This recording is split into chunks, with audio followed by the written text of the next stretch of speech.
Let's try that again. Hey, everyone. Welcome to another Saturday. It's Synth Geekery, episode 248. You guys have made it through another week. Give yourselves a pat on the back. Awesome effort. Brilliant stuff. What have you been up to? Let us know in the chat. If you're new, jump in, say hi.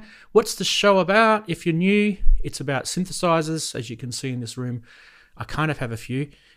Probably got a problem. I know I need to talk to someone about it. It's fine. Just as long as don't tell the wife. Okay. Anyway, let's keep going. Say hello to everyone.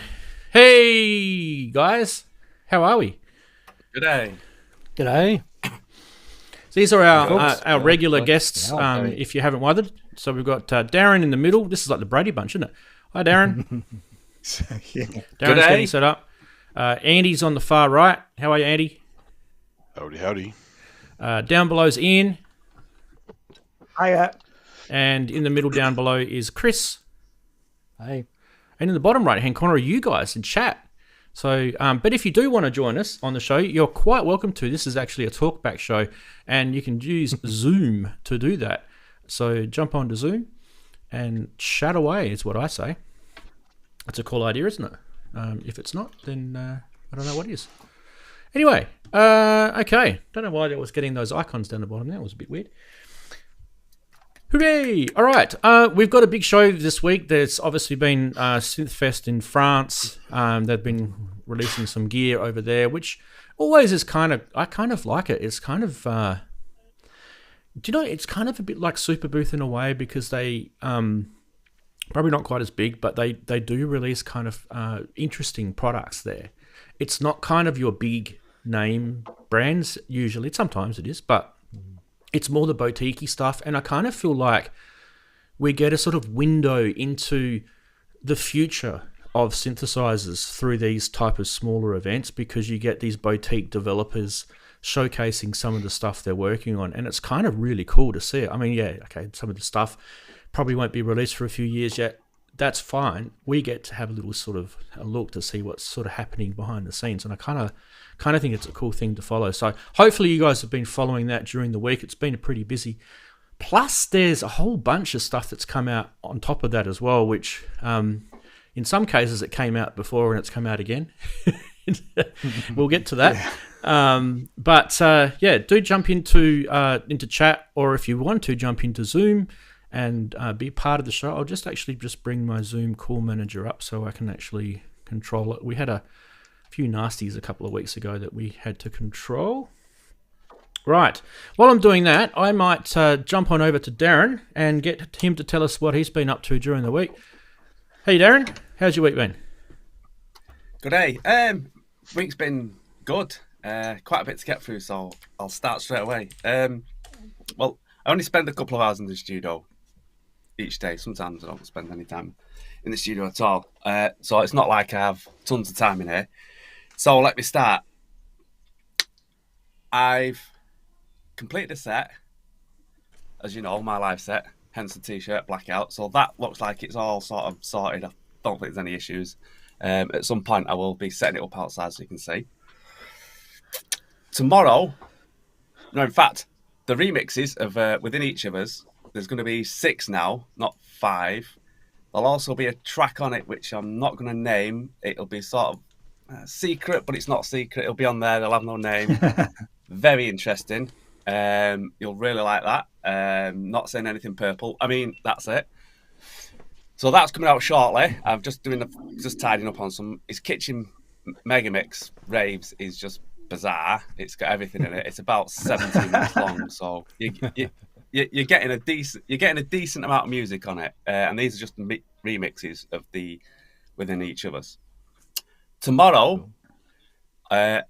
this might interest Andy because I know into that stuff, but it's sort of more for those who want to do a bit of research. But at 12:56 tomorrow, there'll be a track which is hinting at something coming in the future. Anyone who's been on Bandcamp and know my history of music may get an inkling of it. And that'll be out at 12:56. There's a reason for 12:56, but I'll let you do your research. The 12:56 is not UK time, even though it's coming out. Let me explain. It's coming out at 12:56 UK time. The 12:56 meaning is not necessarily UK time. It's what happened on 12:56 on this date in the US. So I'll just leave it at that, if that makes any sense. And I've also started a third live set, which is going to be another 2 hours long. So that's 3 live sets, each containing about 1 to 2 hours long. Wow! I think I've covered everything. Well done. And I'm yeah. I think that's it. Oh, and Ian, you Yes, like found sounds and stuff. I do. So I do. I've been using this, and the track tomorrow at 12:56. Do your research. 12:56. Happened in the US. Contains a lot of that. Now you might not even recognise any found sounds on there, but there's a lot on there because you know what I'm like when I start messing about with samples. The only thing I can think of, Daren, is it wasn't that the year TV started broadcasting?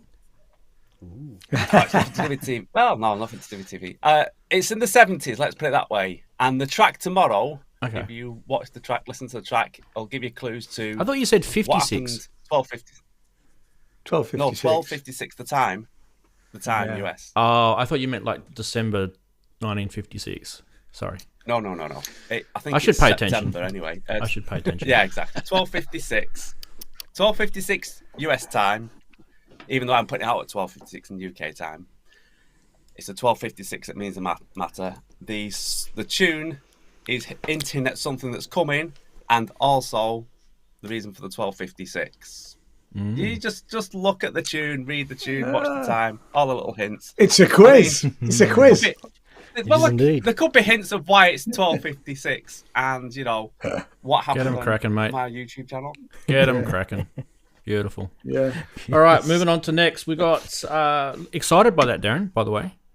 Andy's over in the US. How are you, Andy? Nice and early in the morning for you? Hey guys, yeah, got a little bit of sleep, but it was kind of a late night last night. But yeah, I had not too much music excitement this week. Just been low key doing lots of other stuff. But I did have to do another airport trip yesterday, so I went to San Francisco and did a fun little live stream through Chinatown during the day, which is crazy bustling. If you want to see Chinatown in full swing, with all the people going buying all kinds of stuff and bizarre produce on display and decorations and live music. There's actually several live guys playing erhu on the street. There was one who was an ensemble with a guzheng and erhu and a bunch of other things, guys playing stuff. It was really cool. Just very set the mood for the whole walk through the whole area. It was really cool. So if you like Asian music, check out that live stream from yesterday. Other than that, not a whole lot going on. I'm always a gadget guy, even if it's not music stuff or tech stuff in general. But it's kind of cool. I always have an everyday carry knife just for utility purposes, and I got this really cool one on Amazon. That not only is it a Tonto blade, so you can it's got a nice tip on it for stuff, but it has a serrated edge for cutting like branches and stuff if you're survivalist type. Has a seatbelt cutter, has a window breaker if you ever get stuck in your car so you don't drown. A bottle cap opener. Just don't keep one of them in our cars, whatever you do. Yeah, it has a little built-in flashlight that you can angle and carry around so you can see what if you're protecting yourself, you can see what you're stabbing at. If you injure yourself, you can stab. What's really cool is it has this built-in little whistle here. If you get stuck in the middle of somewhere, you need a safety whistle. And it's also a fire starter. You can scrape this on and get sparks. It's a fire starter as well. So it's a total little survivalist kind of knife. Cool. Twisted fire starter. Anyway. You've been watching too much dystopian TV, haven't you, mate? Nah, it's just I can carry a boring knife or I can carry a fun knife. So why not have it be fun? It also has a nut driver built into it too. It's a 3-size nut driver. Whoa. So you can run it, twist it on stuff. But is it park bench compatible? Look how small it is. It's not in the UK. totally Korg compatible. It's It's a brilliant thing, but in the UK, you just wouldn't, you know. The band couldn't Can't carry this in the like UK? a flick knife. Andy, the most important thing is that you could probably fix Flick the knife. synth with that, right? Exactly. Well, this is the legal 3.3-inch blade, so these are legal most places. I don't know about UK, but We need to check that out. yeah. We don't like blades in Australia. If you're walking through San Francisco with expensive equipment going to an EMOM, you got to have some stuff to protect yourself. So, Yeah. anyway, Well, that's about true. it. Just good fun. Awesome. Moving on. Ian, how are you, mate? Hello. Oh, all right. Good day, good afternoon, good evening, good night. Yeah, I'm all right, actually. I've had a good week. Drove up to Yorkshire on Tuesday, there and back in the day, 10 hours driving, to pick up the last of our stuff from a neighbour and a friend of mine. Filled the car and brought it all back down to Frome. I've started working on an EMOM album. Ooh. Can't say much more than that at the moment, but there's going to be Sinners Music putting out an EMOM album at some point. Because Dave in the chat was just asking when the next release is going to be. I can't say, and this won't be it. But I have started working on that. I haven't got the tracks yet, but so it'll be. I think it's one of the York EMOMs, but I can't say which one. And I'm back down in that there London, but only noticed overnight. that. Going back to Frome this evening, mainly because I came down to see and review a theatre show last night, which was called This Is Memorial Device, which was the video will be out on Monday, the review video, but it's about a fictitious band from Scotland, and it was a great show. But actually, it was actually in the the Riverside Studios. It's where they used to film Top of the Pops. So they've revamped this whole place, and it's just an amazing venue. It's got 3 studios, a theatre, a film theatre, a restaurant. Really, really good place, you know. So, but that was last night, and then here I am today.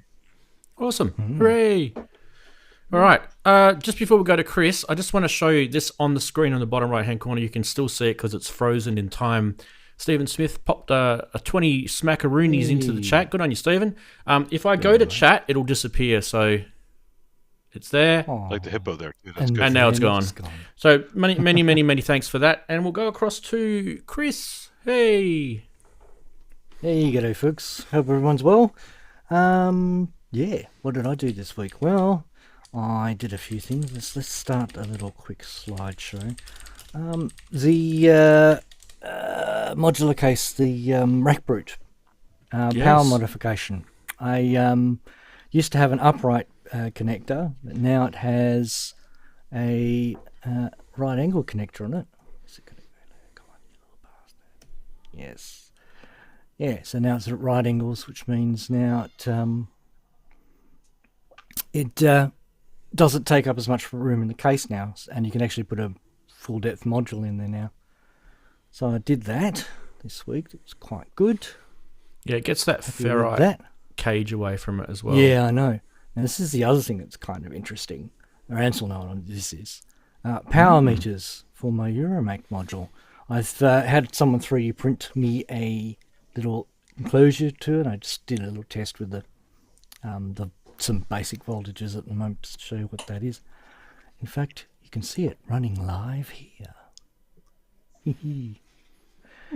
So a little bit of fun there. What else? And the bottom is the current. Is that what that's supposed to be? Yeah, the bottom one is the current, but I haven't hooked up the current. That's the hard bit to do.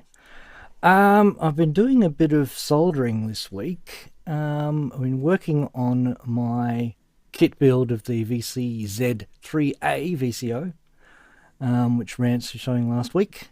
That's the same thing as before. Yeah, there you go, doing that.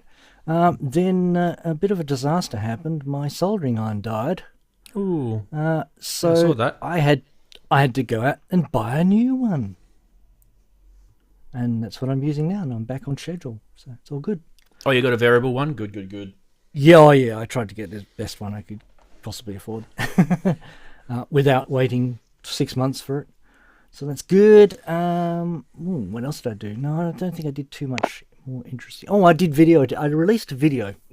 You did a Victor video. The main thing. Yep. I did release a video, which is on the Victor. A few experiments with sonics in the Victor, which was quite a lot of fun. It was good. See Enjoyed on my that. YouTube channel. Oh, cool, man. Hope everyone enjoyed it. Seemed to be received well. I enjoyed doing them when I can, especially when it's not too complicated a video edit to do. Unlike the music video, which I am still working on, which will eventually come out, but I popped this video out so that there's something on the channel for now. But that'll be coming up soon. Looking forward to finishing that. Apart from that, yes, I think that's it for me. Yay! Over to me. Hi.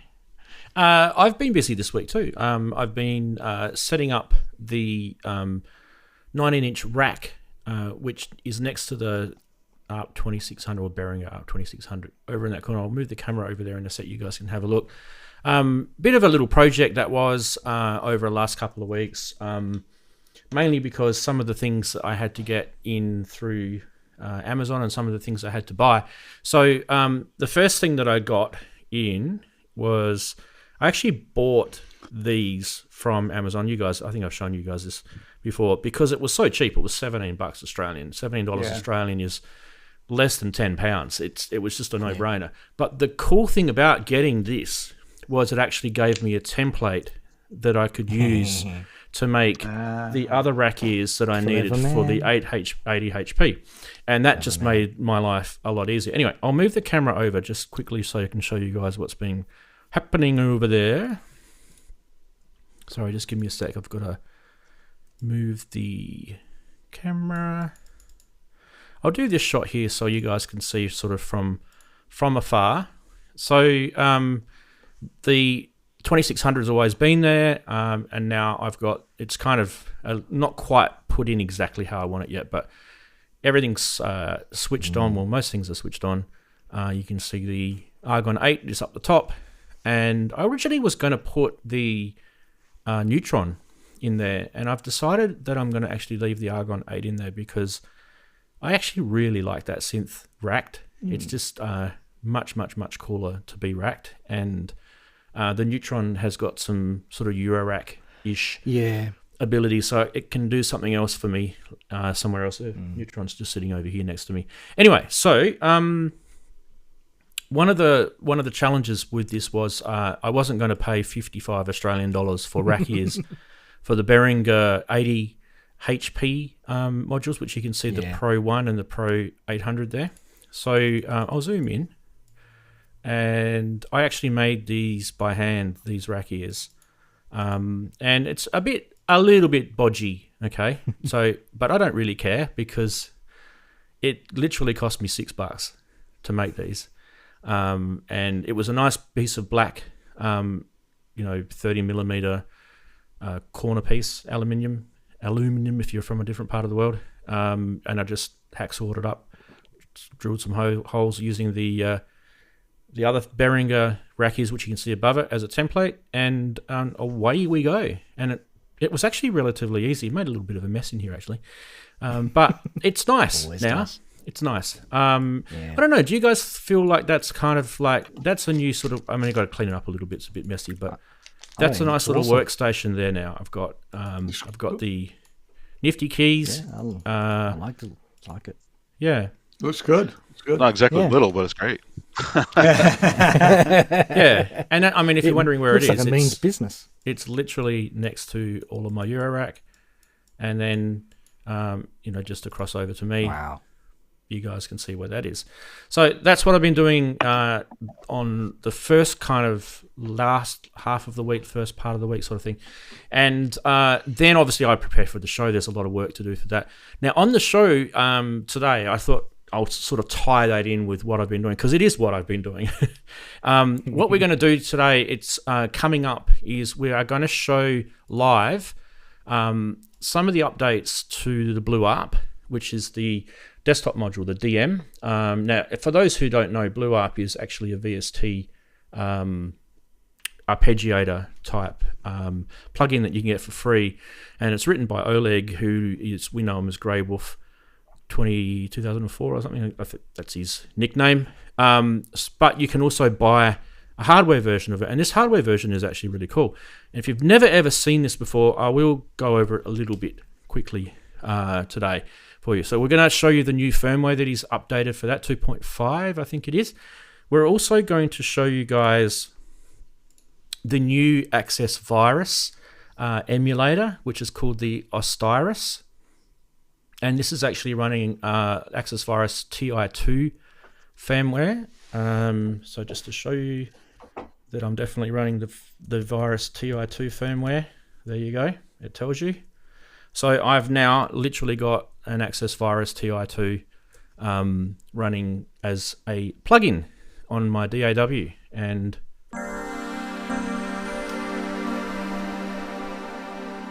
she's working. There you go. And we'll also, obviously we've got our regular segments coming up, funny side, news, there's plenty of news. We'll also show you the Behringer the new Behringer VST that they've released, that's coming up as well. And I've updated the SH101 prices for used. Ooh. So nice big fat juicy graph coming up in Price Watch. Yeah. So stay tuned, guys. Why don't we say quickly g'day to the chatties, and then we'll move on to the rest. Big hello to everyone in chat. Nice to have you all there. And I'm just going to quickly run through who's here. AZO Head, nice to have you, mate. Brett Lemmings, Earth, Canopy. Hello, Earth. Nice to have you. And Half God, Half Beast, it's good to have you. James, and Kissing the Machine.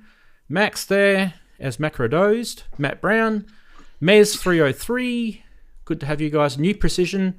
QRDNK, we've also got Tracker Jack, Wagoo, the Russian guy, sorry, and Neil Wharton's there, and guys are popping in as I'm talking. So don't forget though, if you're seeing names in the chat, like you can see Asef Stripe, which is David, he's one of our channel members, and it's awesome to have him in. You can see Chris Maikshifter's there as well. And anyone else who've got those awesome little stars next to the name, if you're feeling guilty that you haven't got one, you should. You should feel guilty, because being a channel member is a cool thing. Stephen Smith is also one. He popped in earlier. We also have Inverted Popes, who's our moderator. IP, nice to have you. Chob and Keith in Watford is also in there as well. So if I have missed anyone out, I do believe Andy, as in Synthetron, was in earlier. But he had to leave. I think he's going to watch it on the replay. So hello to you, Andy, when you're watching on the replay. And I think I saw Robbie Puricelli as Fail Muso as well. So I think we've got most of you. I do apologise if I have skipped your name. Yeah, I think we'll go good. Right. Time for some funny stuff. Oh, geez, I don't know if we're going to beat last week. That was pretty funny last week, I have to admit. Yeah, that was a cracker. Let's see how we go. It's a cracker. It's a poly cracker. That's a English joke. There is good in goodbye, and hell in hello, and lie and believe, and if in life, and over and lover, but there is no PWM in a rolling KX3P. That's good. That is good. I love it. Now, that is a real synth meme, people. That one there. Someone has put some thought into that, and they've done really well. So, geez, I don't know. That's going to be hard to beat. That one's pretty good. All right, what else we got? Me converting an MP3 to a ringtone circa 2001. Wow. Chris, yes, if we're not careful, our studios are going to look like that soon. Never. Chris is definitely halfway there. I'm halfway there. Yeah. Just try not to look down too much, guys. Right. Anyway, I thought this so I can't remember. I think it was Tom who had this in Facebook. This is just AI gone nuts, right? I just had to put it in funny side. Like, that's wicked. What have you told Midjourney here? You've told him, make me a synth that makes me coffee and plays chess? Pretty much. Yeah. Wow. Not a bad idea. I mean, hell. Don't know about the coffee spilling on the synth, though. That kind I of like gets the my way OCD a bit. Yeah. Yes, it's not comfortable, is it? Oh, this AI stuff's gone crazy, isn't it? Anyway, what else have we got? Checking my delivery status for the Digitakt Silver Edition. Came across the Digitakt 2 release news.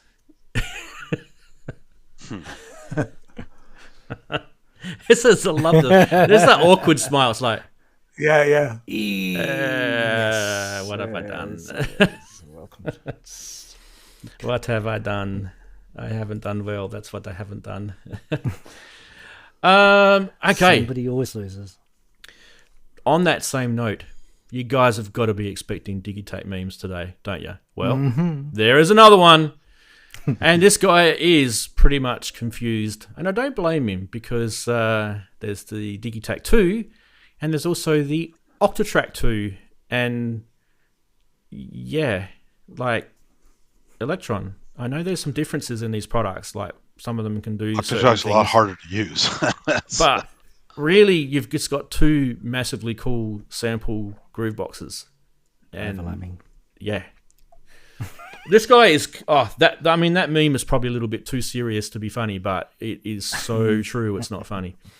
And the fact I think that the hidden one here is the 2, right? Because they've released the same product twice and all they've done is just refreshed a few things, changed a few buttons and changed the firmware. So there's a little bit of hidden meaning in this one. The next one we've got is not to do with Octatrack or Digitakt. This was your father's overdrive before the dark times, before digital. Where's Robbie? Before FM. That's it, people. I can't do a poll because there were 1, 2, 3, 4, 5, 6 this week. But I can remind you what they were. You had the PWM. Is Nick watching? Hi, Nick. You had converting MP3s to ringtones. You had the weird AI image, coffee maker / synth / chess. That was kind of weird. And there was a couple of Digitakt memes. One was people still waiting for their silver edition. This stuff is true. So that's why these memes can sort of slap a little bit. And there's the guy who's confused about what's the difference between a Digitakt and an Octatrack. Yeah. Not a lot is the answer. And then you've got the Obi-Wan and Luke having a chat about digital / overdrive. So let us know in the chat which one it is for you. And guys, you can let us know too. The Roland, the PWM. Yeah. PWM. That's PWM for sure. Yeah. I like the coffee synth thing. I've actually seen guys make coffee makers that were PCs. They actually combined stuff together. Yeah, I saw back in the 90s. 90s, yeah. I saw those things. Yeah. And it was kind of like, I think that Ferris Bueller movie almost started all that rage off, right, with having things been automated by a synth. Yes. Sure. Yes. Having to answer the coffee phone, machine, right? That was one of the greatest scenes in any Hollywood movie. Okay, what are the chatties saying? We are saying, ringtone. Roland, ringtone, MP3. Ooh, it's kind of split. MP3? People are getting triggered by the Digitakt memes, which is perfect. That's exactly what we want. Do you understand? We are Generation X people here. So we don't care if the younger generation get triggered because we look at that and we just go, well, it worked then, didn't it? Yes. I love being Generation X because like we've lived through everything. We were kids, we were barefoot, we played in the creek, we were kids and got prickles in our feet. We had computers. We've lived through just about every iteration of a computer known to mankind. And I think we were like 30 at the age of 10 and now we're in our 50s and we're still 30. So yeah, it's great. Generation X. Personally, I'm still 15. Yeah, I say 30, we know that about you, Chris. Yeah. Yes, you know that. Like 12 probably sometimes. Oh yeah. Yeah. Hell, I have a purple friend. Hey! What does that say? Yes. Yeah. Zoidberg in chat goes, we didn't have pronouns back in our day. Exactly, mate. We did have pronouns, but it was in primary school. Yes, in your grammar lesson. That was the only time we had pronouns. Yes, beautiful. Good job, everyone. So I think we'll give it to PWM. I think we'll give it to PWM just because I felt that was the best. Sorry, I just like that one. It wasn't a lot of work, kind of. I thought it was good the way that it took so long to get there. It takes a bit of dedication. I mean, it's truly a synth meme. Like when you think about it, is truly, yeah. Some of them are piss takes, and some of them are AI, and some of them are a bit too truthful to be funny. But that was truly a synth meme and got everyone laughing. So I think that wins. Agreed. Awesome. All right. Well, speaking of awesome, let's get into the news because there's awesome stuff on the other side.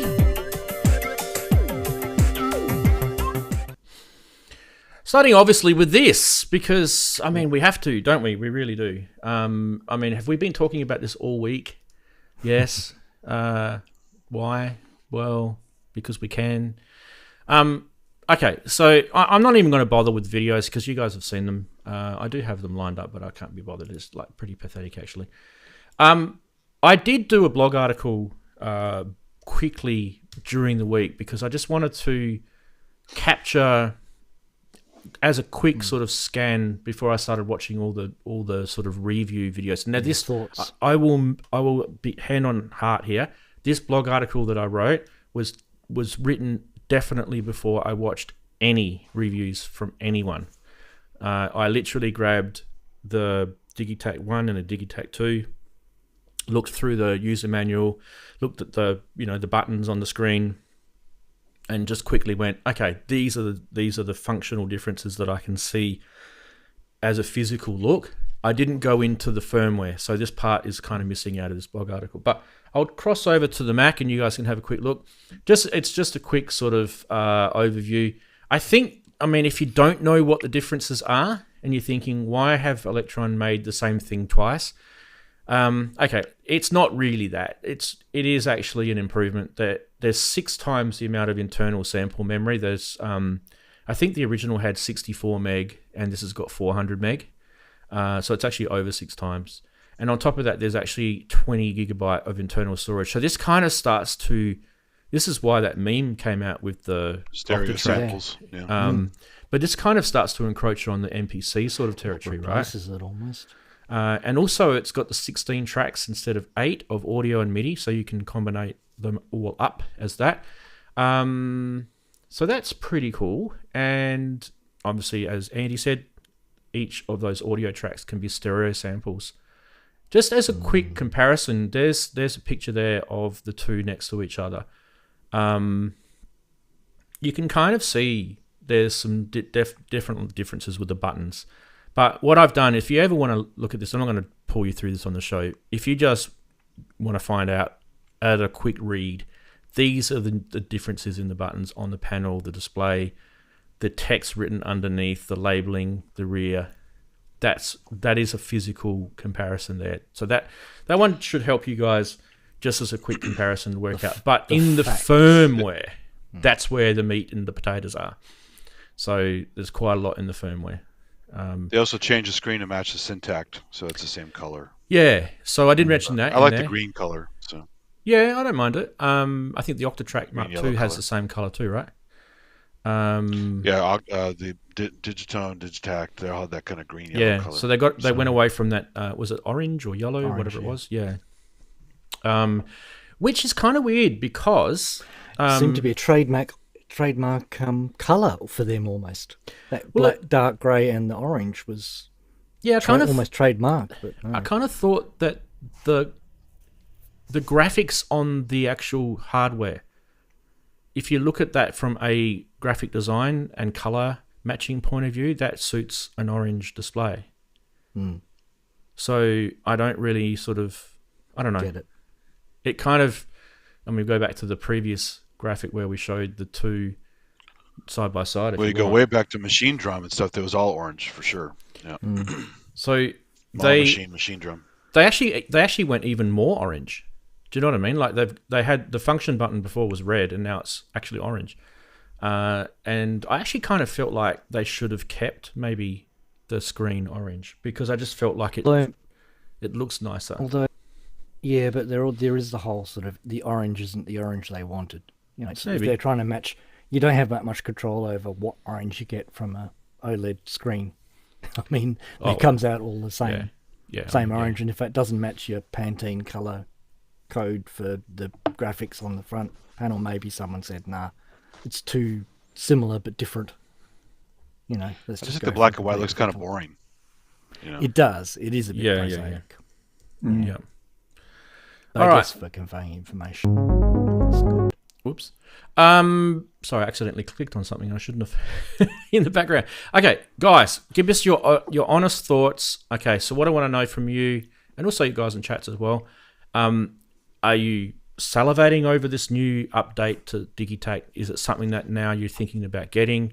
Or if you don't want it, what have you got that kind of does this and you kind of feel like this doesn't really need to be in your arsenal as such? Who wants to go first? Daren? How much is it, Rant? The only guy not on the screen. Yeah. I'm going to go Daren. I'll give you the price and set in 1 sec. Okay. Daren first. It doesn't really matter because I've never used any Elektron stuff. So, and I've got a Force, so that's probably my answer. Yeah. I mean, your Force is probably going to do all that, fans, isn't it? that might be great. Yeah, for those Elektron fans, it might be great when they get it. And but like I say, I've never even touched an Elektron bit of kit, so I can't really say much. So, and I believe it's one of those learning curves you either get or you don't. Yep. It's about 900 quid for yours, 1800 and something bucks for Australia. Yeah. Now I don't know if that's including VAT. I'm pretty sure it is. But yeah, that's kind of where you're sitting, which is actually a damn sight cheaper than an Octatrack. So if you were thinking, that was 2.5 Australian. Or yeah. something, yeah. I mean, I owned an Octatrack Mark II. I actually got rid of it. But yeah, go Chris. You go. You talk. Okay. First of all, confession. Whenever Elektron releases a new project, I get a major case of gas. I mean, gear acquisition syndrome. Okay. You need to sit on the loo, mate. It is. Yeah. If you know me, that means something more. Anyway, not so yeah, I've had a secret lusting for Elektron gear since the early days. So I do get the whole sort of, I'd like to get into that ecosystem one day type feeling. Mm-hmm. So there is that kind of, I do admire it from a sort of, it's even more powerful, and it's like, I remember reading the original reviews of the Digitakt, and it was always like, but it's not quite electronic enough to actually, take a place in my studio that supplants other things that I've got in my studio. But of course, it's now getting so close to an Octatrack, it's like in that sort of territory, and therefore it seems a bit more like someone's made a cheaper Elektron for us. So I'm sort of paying attention. At the same time, I'm immediately we're going to take a look. I don't need another sampler right now. I don't need another hardware sequencer right now. Yeah, I've got a lot of untapped potential hitting the studio, and my workflow has always been using bits of gear for different sort of specialized purposes and then combining them together in a sort of a collage type way. I just sort of realized it's kind of the way I work. It's not the way I used to do things in the 90s, where it was all about trying to get a sequence together, going live, doing a live performance over the top of it. Whereas now I'm all about sort of the digital age, where I'm taking the elements from all of this gear that I love the sound of and just recombining it in a different way. That's where my inspiration comes from.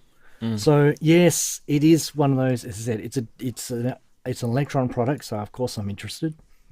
But at the same token, no, I'm not rushing out to buy one. Yeah. Well, there's a lot of samplers on the market now, isn't there? A lot of sample players, sample groove boxes. There's a lot. And you kind of want to sort of think to yourself, okay, so Digitakt came out a long time ago. And Octatrack came out a long time before that ago. Yeah. What have they done that's really kind of earth-shattering, groundbreaking on this product. Do you guys feel there's anything that they've done on this that's really cutting edge? I mean, they did some cutting edge stuff really on the Octatrack. That was kind of the cutting edge one. It does have that smacks of that kind of resting on the laurels, and it's just a hardware upgrade. But as I said, I haven't gone through the videos. I haven't seen if there's any innovations in the firmware. Yep. So I can't really speak to that. I'm not really and I'm not an Elektron customer, so I can't really speak to that either. But they've always kind of been the gold standard in terms of, people just seem to love them.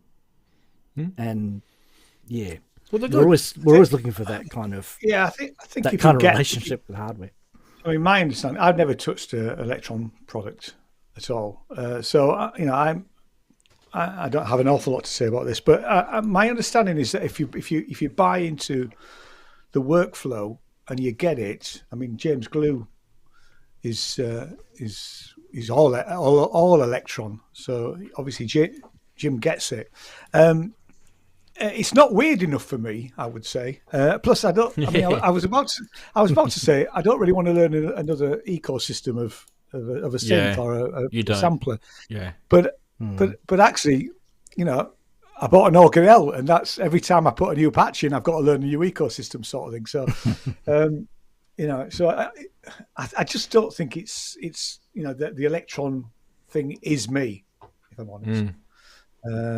But I mean, I did say back when the OPZ came out, I'll never buy one of them, and I love it. So ask me in a few years' time as to whether I want them.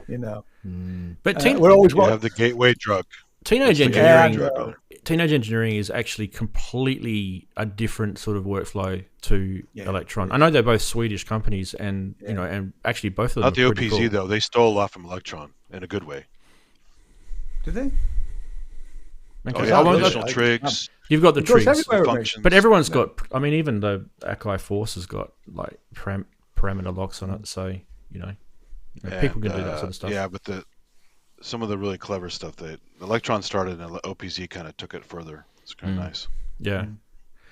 Well, anyway, I kind of feel like maybe this might be a bit of a hint to maybe they're going to release some other products, because the last time that they did a Mark II was when they brought the Octatrack Mark II out, and then they had all those little smaller little samplers, and I think the SynthAddict and the Digitone came out as well, and it was kind of the precursor. So it was kind of maybe, it just keeps the flow also Analog 4 Mark II. Yeah. Analog 4 Mark II, yeah. Yep. The distortion one, the effect. That same gray design they put on the Octatrack. Yeah. So. Yep. All right, we'll keep moving on because we've got quite a lot to get through. So obviously that's Digitakt, and actually none of us here have one. So there you go. And none of us actually have a Digitakt either, Mark I. I do. Oh, you do? I have a Digitakt, Digitone. I didn't know you had also a the model Digitakt. samples, model cycles, and the analog keys. I'm an Elektron fanboy. Okay, I just don't use it as much as I'd like to. Are you going to get a Digitakt too? No, because I need to use the one more. When I first got it, I was using it like crazy, and then I got into Machina Plus and a bunch of other stuff. And got Yeah, I lost, think so. the workflow on the Machina is completely different kettle of fish, isn't it? But I do love the Elektron stuff. I just need to get back into it. Yep. Analog keys is amazing. Yeah. Yeah. Nice. Okay. Next is this. It's a kind of bit of a weird step going from synthy samplers to Eurorack, but this is actually kind of I really need to bite into this week. So we've got a new USB-C audio interface from Behringer. It's looking similar to all of that the Moog modular stuff that they've done, the same black sort of dark charcoal sort of faceplate design. So it kind of follows that sort of look and feel. But you can use it for anything. So it's not specifically for your Moog modular setup. You can use it for any Eurorack module. It's pretty simple. It's just a 2-in left and right stereo, 2-in, 2-out with a volume control monitoring. And it's USB-C class compliant. So this is okay, so this is the big thing that's got me worried. It's going to be really, really cheap.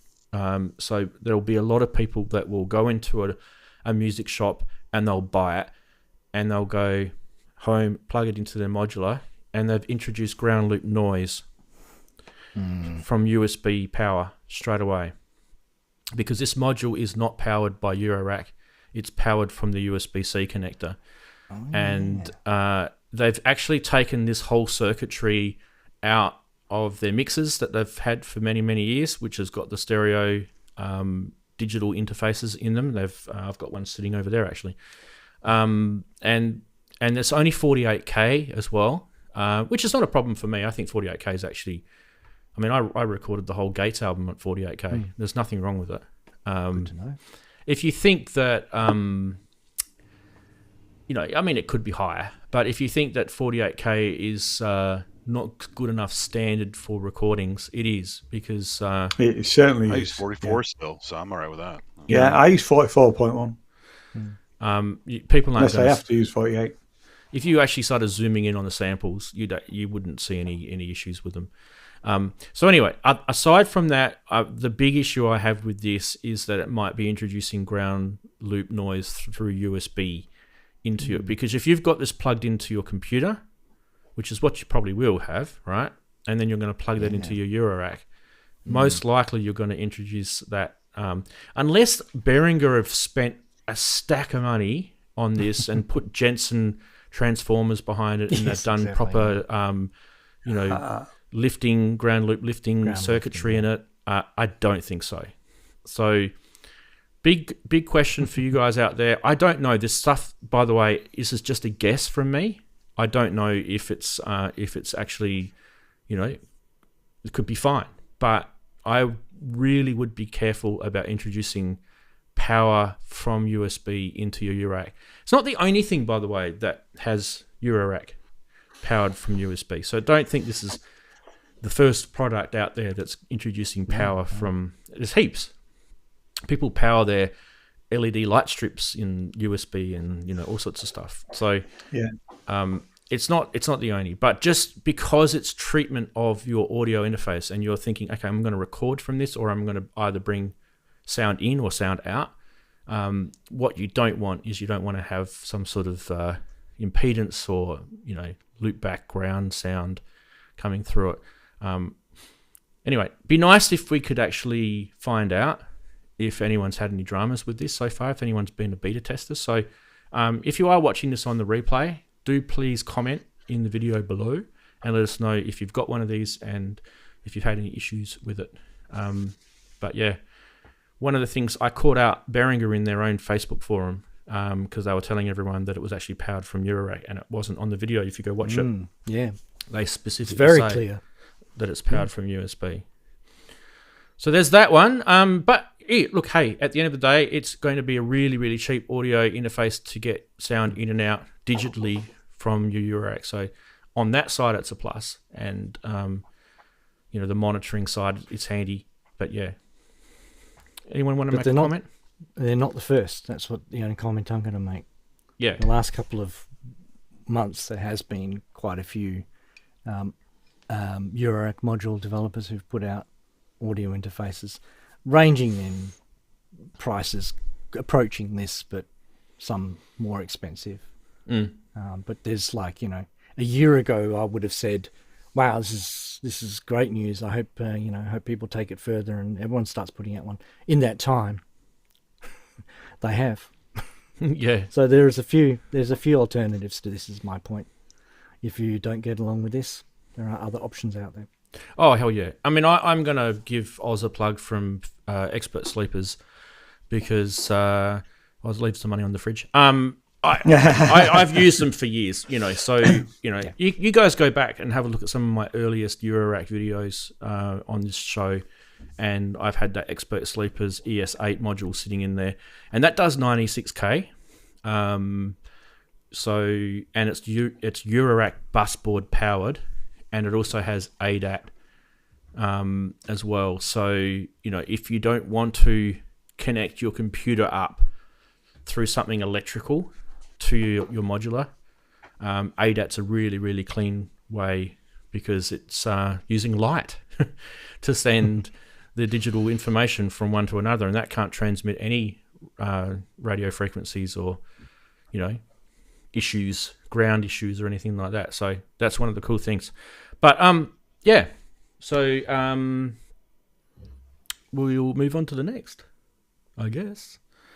Quick comments and chatties. I mean, look, you don't really need to have a module in your eurorack to get audio in and out. You can just use, a digital mixer that's got the audio interface already in it. A lot of people have got Focusrite Scarletts or, that's probably the most famous audio interface that I hear a lot of people. I used to actually have one. I've got one. Yeah, they're pretty good. Yeah, they are. Yeah, They just brought out version 4 of the Scarlett 2, haven't they? Yep. Yeah. Yeah. Like I said to the guys at Behringer, I said, you guys, you could have done this with a bit more IO, a few more channels. You could have done this with DC coupling. You could have done this with ADAT. There were so many things you could have done. Still would have done it cheap. Do you remember when they first talked about that they were going to do this? They kind of teased it and they said, people, we'd be interested in your thoughts on what you'd like to see in an interface. And that was probably a mistake. Given in terms of the most vocal people in their fan base, that's all I'm saying. Yeah. I'll just leave it at that. Yeah, the public isn't always right. No. I just want something simple. Yeah, you got it. That's what you got. It's got to be USB powered and have no issues. Yeah. I heard the USB powered bit. Anyway, next. This, the Mantee. This is a pretty cool thing, isn't it? Mantee. Yeah. I want one. I want one. It does MPE, and it sounds amazing. Yeah, well, it's a 4-part, 10 to 16 voice spectral synthesizer. Yeah. What does that mean, people? And it, as Ian correctly said, it does full. Hang on, where's Daren? Daren feels left out. Daren, you can come in the corner. Yeah, stick him. Yeah. It does full support for MPE, and I believe, from what I've heard, it's a no-brainer for this to go straight to MIDI 2, by the way, as well. The instrument offers. Well, this is their marketing speak. The instrument offers original and innovative synthesis options thanks to the Spectral Engine, a smart blend between additive and wavetable synthesis, granting the adventurous musician the possibility to sculpt and articulate his sound from the tone spectral level. So that's what that's all about. So basically, you've got additive sort of, that stuff, and you've got the wavetable stuff, and it also includes a virtual analog, waveforms, 2-operator FM algorithms as well.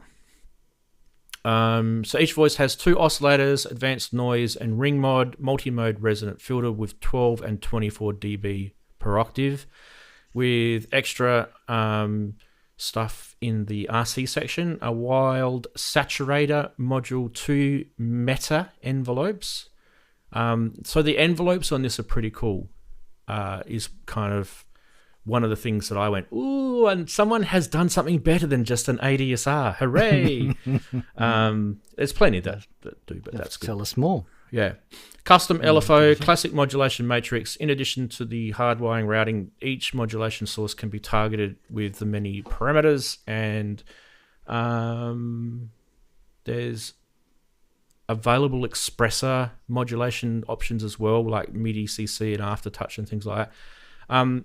Each, because I said there was 4 parts, right? So each part can have the spectral maker, 2 custom LFOs, a versatile stereo delay, and also 2 adjustable stereo equalizers as well.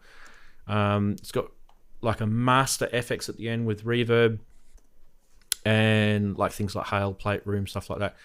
And does it have CV gate as well? Do you know? Don't think so. I did see there was a picture at the back somewhere, but I don't have it on me. Okay. Let me just call the video up. I'm not going to play the video because it's one of our French buddies, we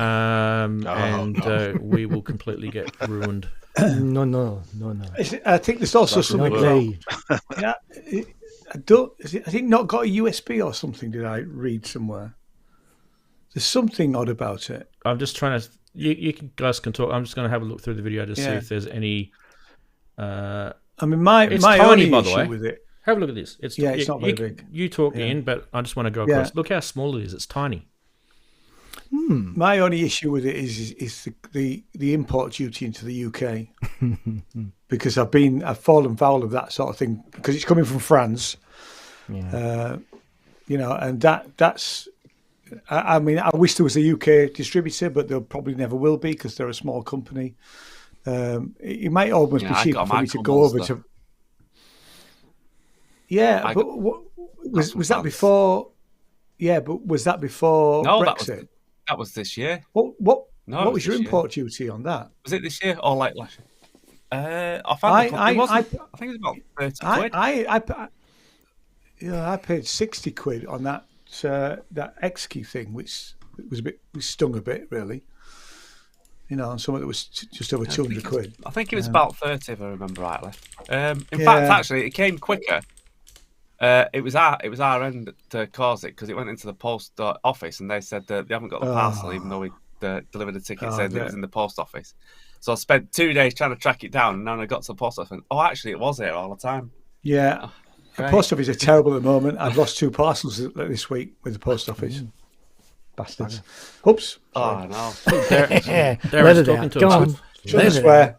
It's not lost. It's not lost, Ian. They just can't be bothered to find it. They can't be asked to find it, exactly, yeah. But I mean, I do like this. I want to play one. And I want one. Maybe they'll have one at, I don't know, Gear Fest or something, and I can just buy one. 799 euros is the price that I've been told. I think that price I got. Yeah, there was an early bird, but I got that price from Tom, who does the SynthAnatomy page. So big shout out to Tom, by the way. That video that I was showing, I was scrolling through, by the way, that was the SynthAnatomy video too. So I'm not going to get in trouble from Tom. He's a pretty good guy. I didn't ask him though. But Robbie showed him last night, so he gets a lot of love from us, so I'm sure he'll be fine. Yeah, there was an early bird, and I can't remember what the discount was. I think it might have been about 600 euros, I think. Okay, so it's about 25%, I guess. Yeah, I mean, I can't afford it at the moment but if I had the money, I would. Yeah, I like the Micro Monster. I had the Micro Monster 1. But do you see what I mean? I mean, the Mantee, they talked about this last year, right? So I do remember that either they were talking about this or they're talking about the other thing that they made, and they were alluding that they were making this one. It was something around that anyway. But what I'm saying is that the stuff that's popping out at Synthfest in France is kind of pretty cool, and this. So when we're talking about. We were talking about the Digitakt before, and what's groundbreaking about the Digitakt, other than they've just expanded things, made it faster, made it more storage, improved a few tweaks here and there, made your set management better. This is a synth that with that spectral sort of engine just is a different take on sound design, and you could probably do this sort of stuff in some really big synths like the Quantum and things like that, but even still not quite the same. So this is kind of it's sort of covering a kind of corner where it's not quite something and it's not quite something else, and it sort of crosses a little bridge, which I like. A little niche. It's weird for me, certainly. It's innovation, isn't it? That's what you really mean. You say that about yourself, how it's weird stuff, but it's not really. It's not always weird. It's not weird. It's what it is. It's innovative. I would say that about you. You like to go for the innovative stuff. Yeah, that's why I went for the X key, and the X key is awful. Yeah, but but you don't know till you try these things. No. Wagoo said he paid 564 euros, including postage, and that was with the early bird. So we know Wagoo has definitely got one. With the amount of stuff that you've got, mate, seriously. Yeah, Where are you going to put it? I think they're shipping it either this month or next month. It is. Really It's soon. yeah. These are ready to rock and roll. Yeah. I would. I mean, if I had the money, I'd get deliver one. to Kickstarter backers yet, though. Yeah. I would definitely get one if I had the money. So, yeah. I think I just. If I sell my 700, I'll buy one. Yes. Anyway, Very interesting. Some of us can only dream about these fantastic things that come out. It's funny. It's called Mantee, which is a small box, but Mantee's a huge animal. So. Yeah. But that's what I like about it, because it's a huge synth. And have a listen to it on Tom's video if you haven't seen it. Links are always down the bottom in my blog article. You can go check all that sort of stuff out. Right. Yeah, I like these huge synth in a small box. Yeah. Especially You're gonna like got much room. Daren. That's a perfect segue for me to go next, because this was always a huge synth, and that is the Access Virus. That you guys cannot argue with that. That was always considered probably the biggest digital Classic. synth ever made. Absolutely classic. I still love my virus. It's great. Yeah. Now this is OsTIrus, which is it's the Motorola chipset emulator that enables you to drop a Virus TI firmware on. Now I've actually got the Virus TI II loaded on here, which is really, really cool. And that's what I took that screenshot off of my little Mac computer. And we can come across to this because I don't know if you have you guys heard of this? I think I showed the Virus C version of this a couple of years ago, didn't I? On the show, was it last year? I think it might have been last year. Do you guys remember that? No. Hi, Daren. Sorry, Daren. Got to make you disappear for a second. So this is it running on the Mac. This is a Mac M1, so it's an older one of the silicons. I'm not going to update this for a while. But I think what has mine got? 16 gig? 16 gig. Yeah, mine's got 16 gig of RAM. And it's running at 14, 13, 15, somewhere around there, percent CPU. You can see up the top right-hand corner if I do this. You can see that's the CPU meter up there. In fact, it actually shows you on this actual thing as well how much CPU you're using.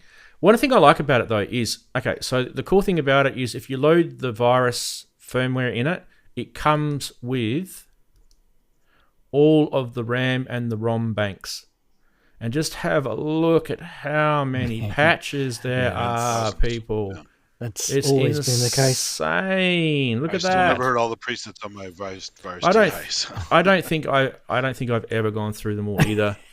And then you've got the browser, and you can look. But the category search helps a lot. Yeah, it does hurt. It does help. So like if we're after a pad, I think I've got a pad loaded now.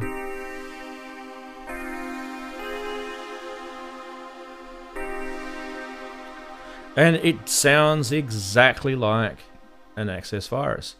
Nice. So we could go with like a... Two main questions though. Does it have the input effects like slicer and stuff? Sure does. And does it have the equivalent of those three knobs with the fancy names for the functions? The common things? Like anger and the three knobs. I love the three knobs. Yeah, I can't remember if it's got that. Let me have a quick look. I don't think it does. I don't see it. No, I don't see it either. I don't think he's got everything in here. So this is the main easy edit.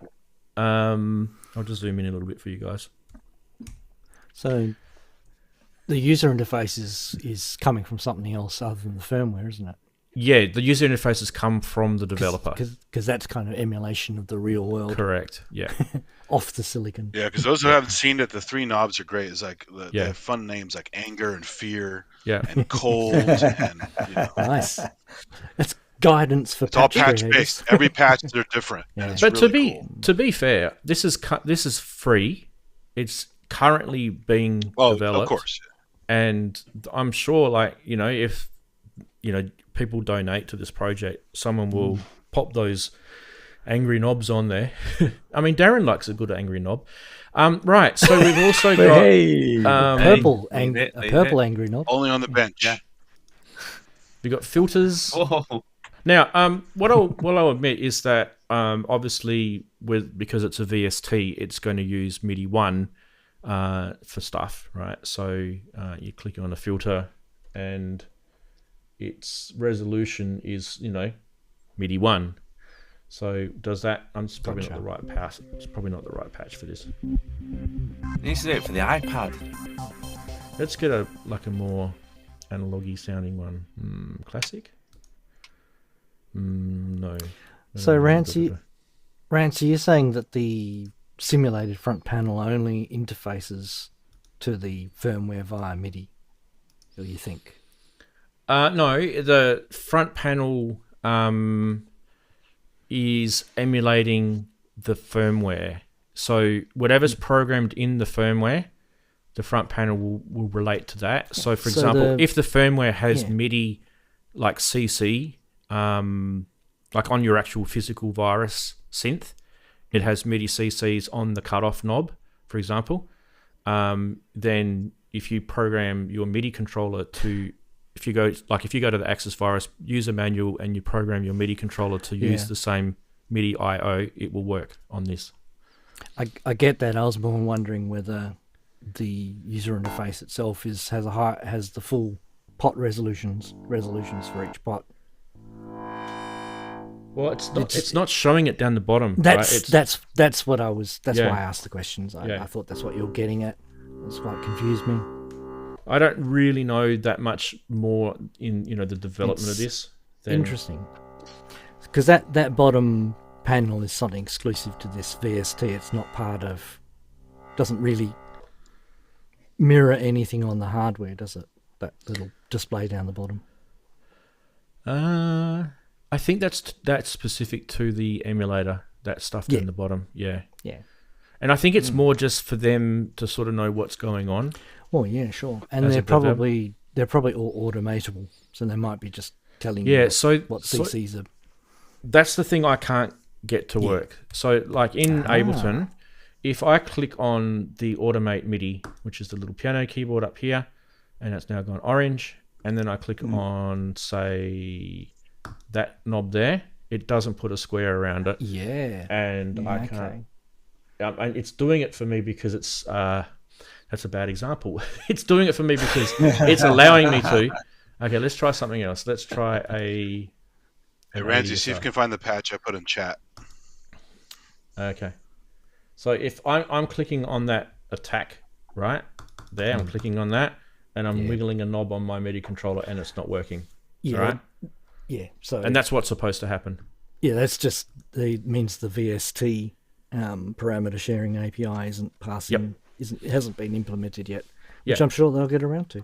Yeah, so these are the kind of things that you're going to get a little few frustrated. It's not a complete commercial, polished product, but hey, I mean, it's free. It's free, exactly. And you get all these Access Virus TI2 patches.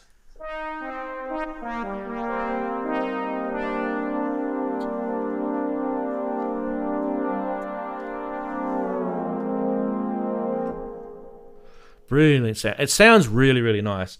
I mean, I saw some people talking on forums and I plugged my Virus keyboard in. It doesn't sound quite as good as my Virus keyboard. Mate, you've got a $4,000 US synth. Yeah. It's got proper VAs, VCAs and linear amplifiers with probably some sort of EQ treatment like Roland do. They always beef up the bottom end on their outs. We know that. They've even admitted it. So I forget which synth they admitted it on. I think it was the XP series. Because they thought it sounded a little bit too thin because it's all digital. Yeah. So they dropped a bit of EQ into it. But I mean, who knows? But you can always EQ this. You've got an EQ in your DAW. What's stopping you? You could run. Brilliant. You could run a compression linear tube amp emulator. Like you could do whatever you want with this. It's in your DAW. So don't Don't just throws tomatoes at it because you're not happy with how it sounds. Make it sound better yourself. You know, patch it through something else. But that would require understanding what's missing and what you need to add, which is all too hard, Rants. It's all too hard. I want it just to do what my other one does. That's why I paid all this money, so someone else could think for me. What do I have to do? Click the arrow on the device window at the bottom of the screen next to open instrument. Naughty, Chris. Very naughty. Configure. Where do I do that? Hang on a sec. Click on the menu. Advanced. So Half God Half Beast is telling me click on the arrow on device window at the bottom of the screen next to open instruments, and then are we talking about actually on the VST or on the I don't know, I can't see what he's talking about. Is it on about Ableton? The triangle icon. What triangle icon? Do you guys know what he's talking about? On Ableton itself. It's not in it. Is it in that? Oh, does he mean down here? This thing? Yeah, in the device. He means configure here. That's what he means. So if I want to configure that. No. It's not letting me. Oh, there we go. It's letting me do it on that one. But I'm using a Roland A500 Pro MIDI controller here. So it's not. It's Roland. Yeah, it would be Roland's fault actually. It could be. It seriously could be. That's surprising. Yeah, I've done it, mate. Sorry, I should show you. I've done it. There. I did it. That's what you meant. Click on configure and then click on something like attack here and then wiggle a knob. Right? And then unclick configure. No. That one's working. There you go. He could be right. He could be onto something. I'll have to have a play. Let me try that again. See the value. Can you delete these? Can you delete them? 1 to 20. It's definitely MIDI configure, so it's restricted to. Oh, I think there's a list in here, isn't there? You can get to. Actually, that's one of the things I liked about. There it is. Edit MIDI map. It's all gone purple. It's been taken over by Purple. Rave Dave. Oh. So is that the mode you turn on when Rave Dave comes over and takes over the DAW? Let me start that again. Configure. He just takes over. It's like the colour. He's just Right. well, you'll hear it on the remixes. Ah, well. That yes. one. Looking Okay. forward to it. I'm doing it on the sliders. This is on the amplify module. And when released, I'll do that one.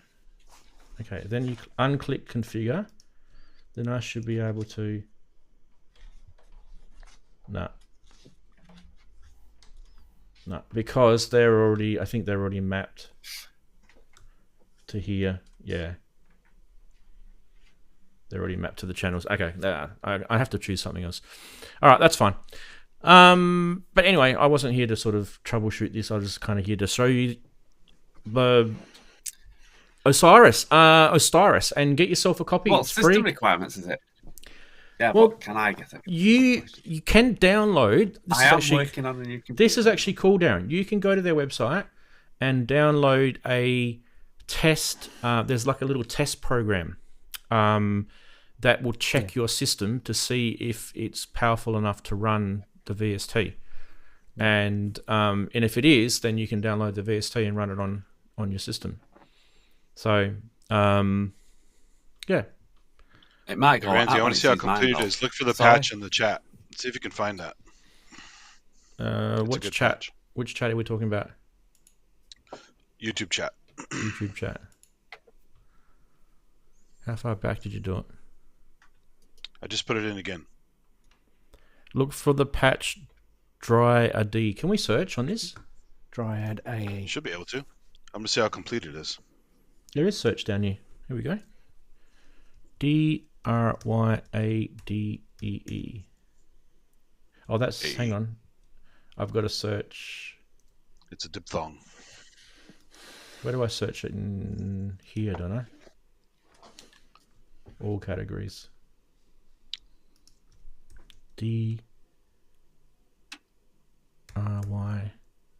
DRYADAE. Do you remember where it is? Not there. Might not be It's there. not there, huh? I don't know if the search. Yeah, it's. Or it might not be a complete set. It might not be a complete. That's set, a classic patch from the TI. That should be still there. That looks like every single patch, right? Oh, hang on, that's just one ROM. Oh, hang on, I got to go here. I've got to click on the factory. Hang on, that was just one ROM. DRYADAE. There it is. Okay, it's on. So, what do you want me to do? Play it?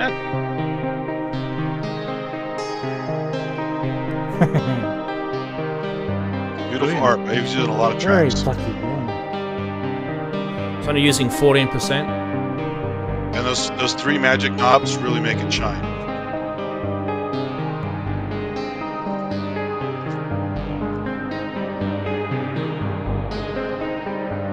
Oh, there is soft knobs here. Maybe that's what you're Really? talking about. There's 3 soft knobs. Might So, we share the let's- screen again on the Mac. Yeah. It's not showing currently, whatever you're changing, yeah. Yeah. Sorry, there. Soft knobs. There you There. go. Oh, there you three. go. Okay. Yeah, so in the right patch, it would say fear and anger and Yeah, so coldness and all that. let's click on that, and we'll go that knob there. All right, and then we'll click on that.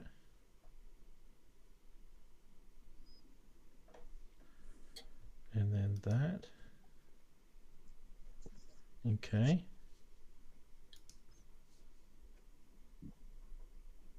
Here we go. I'm controlling them now. Hey. All right.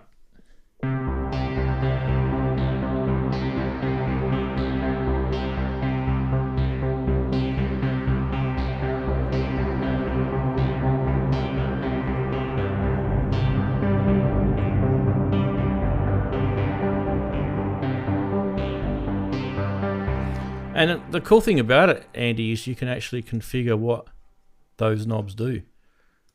Yeah, nice. That is cool. Hmm. There you go. Fear, yeah, I saw Fear's there. Fear is there. Yeah, fear. Yeah. Which one? Shall we put fear? Yeah. Yeah, Fear. There's fear, there's scream.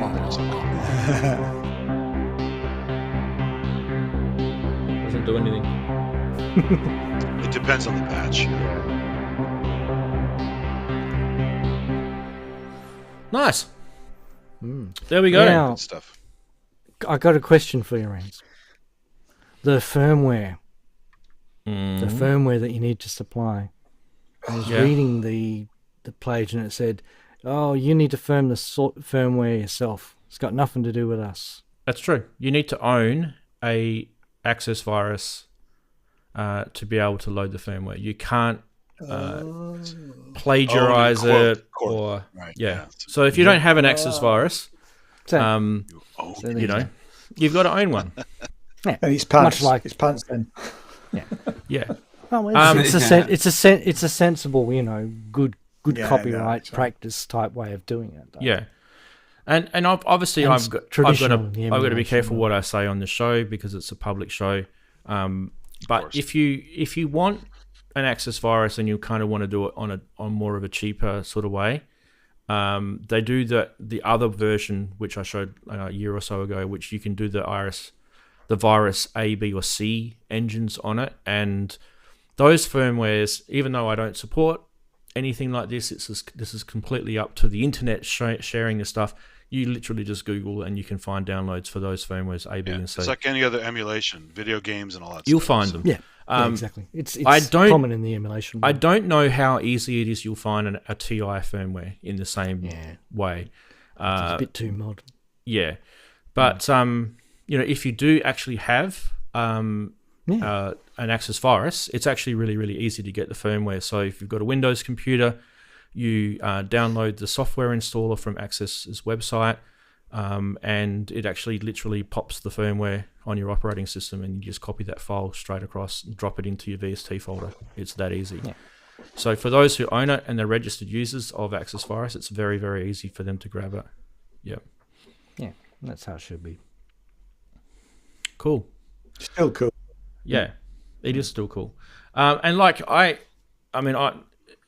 don't know enough about this yet because I've only had this for about 24 hours. So, but already my ears are just like having orgasms listening to the sounds because I mean, when I used to listen to the Access Virus, they were just incredible, and I was always really, really pleased with that synth. So.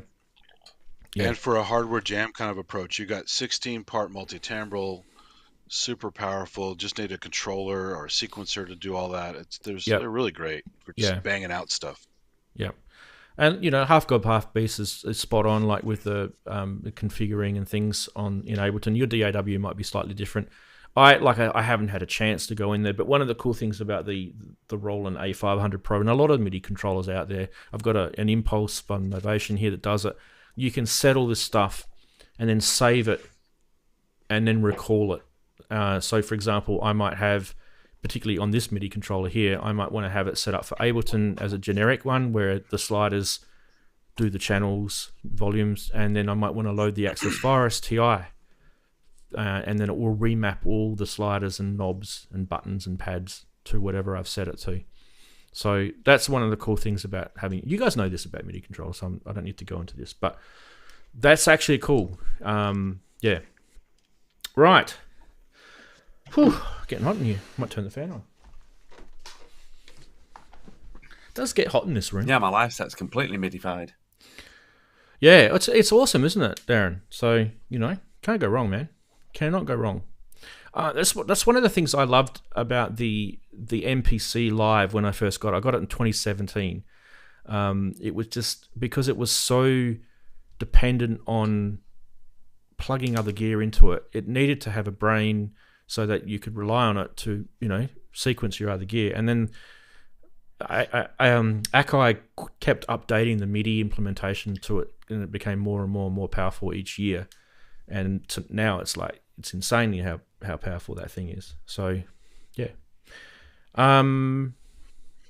Next is this. Yes. The PolyUAnalog. This thing is really, really cool. And I think Chris, and I mean, we'll all think this is pretty cool, actually. But I think Chris probably I looked at this. Mostly. Because this is a DIY project. And what you're looking at is, I don't know if you guys watched the video or not, is each one of those little green circuit boards is actually a synthesizer voice with I think it's a Raspberry Pi. I can't remember what. So it's one of those type of things. The Raspberry Pi is controlling a single chip synth. Yep, and a cool audio one. So you've got an overall Raspberry Pi that controls everything, which you can see over on the right hand side with the USB cable in it. And that orange area, and then the little green circuit boards, they've all got their own little. I'm pretty sure it's Raspberry Pi, but it could be something else. It could be an Arduino. It could be the orange board's controlling the MIDI routing for the modules. Whatever it is, I forget what they said it is, but Nano, I think. Yeah. So what you've got is it's a DIY GitHub project. You can download the specs for the circuit boards. You can print your own. You can design this however you want. These guys, it kind of almost reminds me a little bit of like how the Fairlight came together with your voice cards. Yeah. I kind of like this way they're doing it. It's pretty cool. But what this is it's actually an analog synth. The chip itself has filter. It has audio in, so you can actually bring audio per voice too. So each of those boards has its own separate audio in, technically. So you can bring audio into that, run it through the filter, and then through the X out. It's DCO, and then I think there's 2 oscillators per voice, I believe, and a sub oscillator, I believe. So, and I think that sort of stuff is configurable depending on how you build this thing as well. So in this particular case, he's got 1, 2, 3, 4, 5, 10? 10 voices. 10 voices. Yep. So, DCO. I think he said it would go up to like 60 or 100 or something like that if you went crazy with it. Yeah. I don't think it's digital, Wagoo. I'm pretty sure they're analog. Yeah, it's using the Cool Audio clone of the SS. Whatever, I forgot what it is. It's a synth and a chip. Yeah, 3397. That's it. 3397, which was the single chip synth that they used in the Oberheim Matrix 1000, the original. In the video. So this is more sort of talking to Wagoo in chat because he's asking, is it hybrid? In the video, he talks about this thing can have a completely analog signal path, right? And the digital side of it is just a controlling thing. So that would control things like MIDI, I/O, that sort of stuff. So LFO envelopes. Yeah. Just remember too, this is a sort of in development thing. I forget what university is it in France. It's two professors running the project. Yeah, and these guys are just like us. They're like that. Professors is their day job. They're young professors. Yeah, but nerding about with synths is their hobby, just like us. So that's what I loved about watching that video. So I'm really excited about this, and I actually think, as a result of this, I mean, it's not really just this. The Cool Audio chip is kind of the thing that gets us to this, right? Because anyone could grab that chip and do the same thing. Do a similar thing, do it differently. They could do a eurorack thing with it. That's really the crust of this. Without that chip, they haven't got this platform pretty much. So, yeah. But anyway, DIY is good because they've taken a lot of the pain out of developing something if you wanted to make your own. Yeah, that's the thing, is it gives you a quick start. A whole lot of people who otherwise would have, stumbled at many, many roadblocks along the way. The idea between open source and DIY sharing ethos is to try and save, basically it's the old standing on the shoulders of giants type saying, isn't it? Yep. You build on the people, and the people that built on the people that built on the people that built on the people, etc., that built on them. So the path is easier for the rest of us. So it's to be applauded. Well, I mean, look, Mez, you're probably not. This is not for you. That's fine. You're saying it seems pointless. Well, it might be pointless to you, but it's probably something really cool for someone who's interested in doing this sort of stuff. So in the video, they talked about I think they used the word numeric, which I think they meant digital when they used the term numeric. I think it's just a translation thing. Yeah, it's French. Yeah, but I'm pretty sure they said it was DCO, so digital controlled. Yeah, analog oscillators. Apparently the chip uses a square wave oscillator square waves to actually as a source for its actual to keep the tuning. Yeah. So it actually takes literally a square wave. So the Raspberry Pi generates a square wave, and then all of the other wave shapes come out of the chip. Yeah. Based upon that. Yeah. So I mean, if you got hold of this GitHub page and you have a little bit of nous about how to print circuit boards and you're into soldering and DIY and stuff like that, this is right up your alley. So yeah, all that information is definitely available on the blog article, as I always say each week, so you can go check it out if you haven't seen it yet. There was a video. I can show you in silence. There's no point. This is the screen grab I grabbed from it. It's probably the most important screen grab from it. The sounds that he came out of that were not really worth sort of replaying. Because it was kind of very, very early days. They were doing some pretty basic patches on this. But one thing I did notice is you can see the little Raspberry Pi on the right-hand side. That must have some sort of round robin MIDI program. A voice assigner. Yeah. Algorithm. Yeah. So that sort of stuff I feel probably might need a little bit more tweaking and development, because you may not want that style of polyphonic voice allocation. So one of the cool things to do, if you guys own a DeepMind 12 or a DeepMind 6, when you're playing the DeepMind, you'll notice the little LED lights light up as you're playing the voices on that synth, and you can sort of go in and configure how it allocates the voices. So I kind of like that about the DeepMind, and I think like if you're going to do a product like this, because it's DIY, you could actually, you know, menu that up and have that as a config option and choose a different voice algorithm for, you know, the polyphony. It could be a team. I'm pretty sure they mentioned Raspberry Pi. I think on the voice cards they're Raspberry Pis, because that looks like the Raspberry Pi logo, you know, with the raspberry shape. Yep. But the one on the right looks more like an Arduino. To me, like an Arduino Nano. He said Pi Pico or Pi. Yeah, it's probably a Pi Pico. Yeah. RP2040. Yep. Yeah. $60 Australian. Yeah, look, you could build yourself an X amount of voice analog polysynth for pretty cheap if you're handy with this sort of stuff. That's kind of where we're going with it. Now, I know a lot of you guys aren't. Like, I know, Ian, this is probably not something you'd do. Daren, you'd be the same, right? You'd be sort of... Daren, because you're driving in that Ferrari now, you'd probably pay someone to do it. Maybe Rave Dave would. Is Rave Dave handy with the soldering? He'll give him some. He'll set himself alight. He'll probably pay him off in some sort of purple pills. Oh, jeez, Daren. Is this at the back of the? Which is it's the back of the Rave, Which is actually a hint of part of his secret track on his album when it comes out. He did do something a bit naughty, and he got in trouble with the police. So isn't it just Parma Violets? Is it? Shh. Well, they've got. He doesn't think that's what they are. Andy, they've got a different symbol on them. Popping something.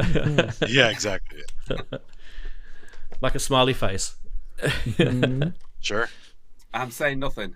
You're not saying anything, yeah. But they're purple. I mean, that's the main thing, right? No. The purple, yeah. Yeah. And he had some dirt on a police officer. That's all I'm going to say. Well, I mean, look, you know, if that's what you can get away with, that's what you can get away with, right?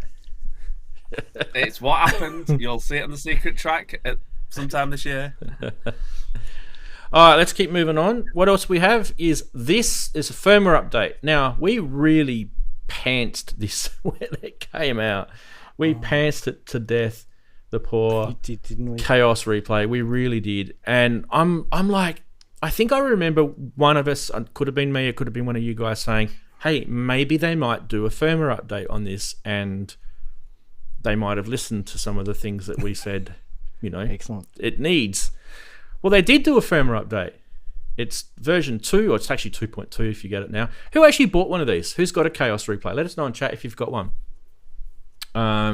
Because this is kind of like, you know, the KP3 version 2.0, really. That's what it is, on steroids. I don't think it really kind of...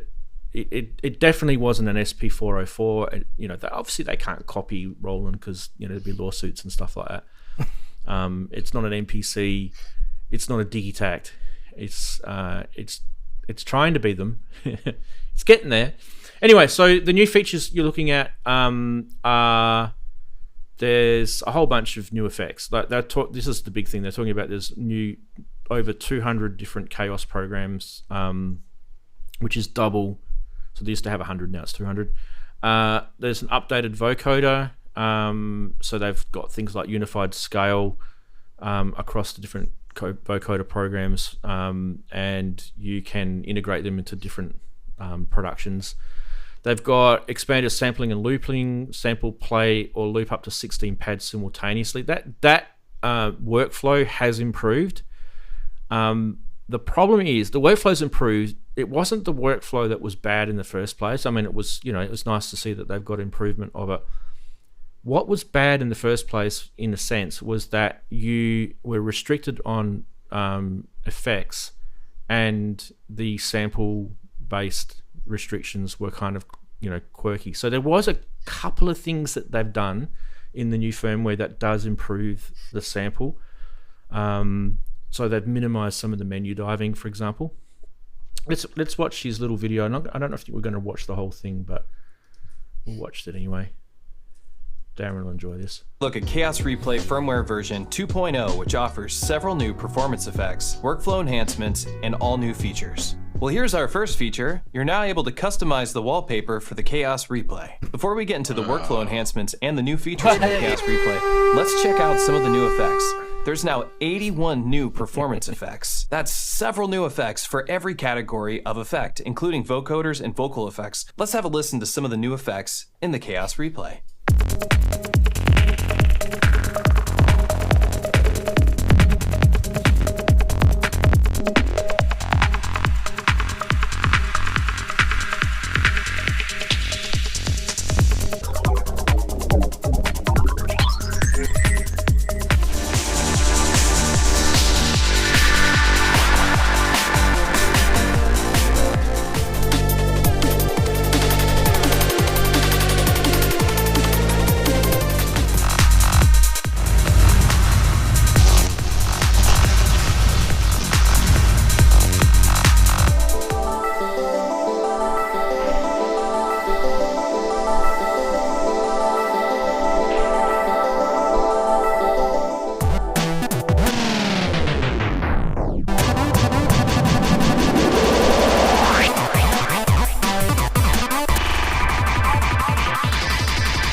Not only is there more vocal and vocoder effects in the Kaoss Replay, but they've been adjusted to sound even better. Also, note input only uses the chromatic scale as opposed to the major scale across all vocal and vocoder effects, making it easy for you to put any sort of vocal effect in your music production. Here's the vocoder major 7 patch, which we can adjust chromatically now. Features. One of the workflow improvements is that Skip you that now part. have information displayed about the selected pad right on the Kaoss Replay without having to go into the trigger pad edit menu. You can see right here in this small box, it says E06120. That's the bank, the pad number, and the volume for the pad. And you have to have miniature fingers to get your finger on that. Anyway, no, there's a whole bunch of features in it. I don't know if they kind of fixed it enough, but I have a feeling like I know Korg because I've had Korg products for many, many years. Usually the firmware 2 is about as far as they go. Yeah. Yep. With something, and if Yep, it's still they if do it one. doesn't rock Yeah. after firmware 2, then they'll bring a different product out. They'll just, yeah. Ian, you're muted, mate. Sorry, yeah. There is a better video from Luke from UK, which he just goes through all of the new effects. It's still too expensive, this thing. You know, it's nearly 900 quid for what it is, really. Yeah. Should be half that, really. You know, so, no. It's not enough. Yeah, Not enough of an improvement. It's not enough, and the thing is, it doesn't really, it doesn't quantify the price. So if you're going to spend No, 900 absolutely not. on that, you've got so many other products in that market that do a million things better than this. Because it's a DJ product, I think they're kind of milking on that world, right? Oh, yeah. It's definitely DJ orientated. That's for sure. Yeah. Watch out for when they're half the price when they discontinue it. Probably about 8 months' time. Yeah, but even still, like I'll admit I used to have a KP3, and I've got a KP3. They're really good. they are. And there Yeah. were times where I actually thought this is going to be something I'll use a lot, and it kind of sat in my, area here, and I was using it a bit, and then I think I've moved on from that world. But I can still see a lot of people that perform live liking them because the immediacy. So, look, I'm not going to completely rubbish this. There will definitely be people that will see this as, hey, I can get this box, and I can do away with maybe 4 or 5 other boxes that this is doing all in the one. And Korg know this, so that's going to tick those boxes for those DJ people, and that's probably there's a small window of market where that will be perfect for those people. We're looking at it probably in comparison to the SP404. We're looking at it compared to an MPC1, which is really cheap compared to this. What's an MPC1 in the UK now? Like sub 500 quid? No, I think was about 640. Okay. So this is still way cheaper, right? Might be able to get them cheaper. Two-thirds the price. Yeah. And then, I mean, even the Digitakt. What's the Digitakt? A Digitakt is the same price as this. And 579 for an MPC one. Yeah, so it's just over 500 quid, and you can probably get one for a street price, you know, sub 500. Yeah. So look, it's not exactly the same product. We're not comparing apples with apples here. We're comparing, you know, we're not being fair to Korg. I mean, this is KP3 2.0, really. That's what KP4, if you want to call it anything. Yeah. I definitely think there'll be people that will like this. One of the things I do like about it, though, is if you guys like the SQ64 and the SQ1, it does have a little bit of similarity with the way the workflow works. And I do like... One of the things Korg is really good at is sequences. I love their... Like, Electribes are brilliant sequences. They are so intuitive. So this is kind of... That's where they want to update. The Electribes want to be updated. Big time. Yeah, well, the what's it? The MX, Electribe MX. What's that one? EMX. EMX. Yeah. EMX and ESX. They're great. They were the ones that they should have brought a new one out on, not the 2. Yeah. I ended up selling my Electribe 2. I was a bit sad to sell it, but I just didn't use it. Yeah, I have one, barely use it because the EMX is so much better. Yeah, exactly. Look, this is probably not really an Electribe either, so we're not really sort of giving it its love. Some of the guys in chat were saying that they thought the customizable screen was a good idea. I can see it would be, actually. You could put, you know, if you have a band name or a DJ name, you could put that on there.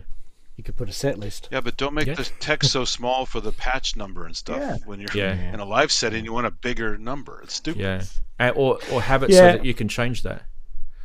In Luke's video, he has just a black screen background, and actually that is so much better than the Korg day glow bloody thing we've got on this one. You know, I mean that pastoral scene background. Yeah, that is just so. Actually, that's really naff. You know. Yeah, but that's our screen is what you want on before you actually start doing the set. Yeah, that's just the sort of it is. Yeah, he wants to go you get black. Teletubbies to come out on your screen. You know. Yes, exactly. Yeah. Where's Lala? It's opening a sound. Tinky Winky and Poe. Yeah. I kind of feel like, Anyway, we've done this to death. There will be people that will go, this firmware is a really, really good improvement. I might get this now. I haven't seen the prices change, though. That's the only problem. So, like Ian said, I would like to see Korg drop it even a little bit. Like maybe, I don't know, 750 would kind of maybe start getting people raising an eyebrow. I don't know. Something like that. Daren, what do you think? Time to do this? Yeah, go on. All right, you guys have seen. I didn't know they updated it. So you guys have seen this before. This is the BlueARP. In fact, I've got one right here. In fact, that's the photo of mine sitting on my kitchen bench. This is an old photo that I took back in 2021. I've had mine since I think it's about 2020 or 2021, somewhere around there. And one of the things I'll say is that you obviously don't really need the hardware, because you can just run this in your DAW as a VST, and it does an amazing job. So let's get the VST happening first. I want to show you guys that before anything. So there's an update. So the first update happened to the VST, and then I messaged Oleg and I said, okay, you've updated your VST. Are you going to update the hardware? And he said, give me a chance. And he has. So that's the good news. I'm just trying to find it now. OMG. Where are you? OMG Instruments. Here we go. Who's got BlueARP? No. On their DAW. It's free. Yep. Yeah. Oh, I should download it. Then Darren, you've got it, haven't you? You got BlueARP. I did have on my PC. I haven't got it on my Mac. Okay. Well, there it is there, and I'm actually purposely running the old the old color scheme. He's actually updated the color schemes on it. The changes to this now is actually quite big. So there's actually like a drum programmer in this now, and he's also improved the way you kind of set this up with the main settings, and it's quite a lot. I actually don't want to go through all the changes. I actually want him to tell you it. So that's the actual VST. Now, if you're wondering, this is another free VST for you guys to look at. There will be a third one in this show to look at too. So stay tuned for that. Stop laughing, people. Sorry. And this is if you want to get this as a bit of hardware, you can buy it from him. I've taken my knob off. Sorry, Daren. Only because it kept falling off, so I just thought, bugger, I'll just 3D printed, right? So it's it's 3D printed.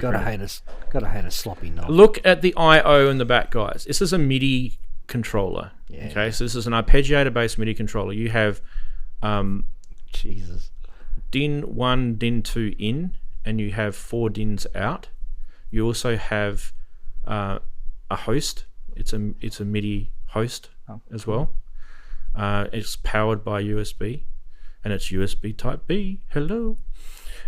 You actually also have control voltage, and this is 1/8 inch, so you can actually plug this into your Moogs, right? It has an SD port. You mean quarter inch? Oh, sorry, quarter inch. Yeah, the bigger one. No, not 3.5 millimeter. The bigger ones. I know what you mean. And when you buy it, he gives you the adapters that you can convert down as well. SD card, and you actually don't use, that's like an EPROM program on that side. You don't use that. Yeah, and there's 2 different colors. You can get the blue one, or you can get this white colored gray or white or something like that.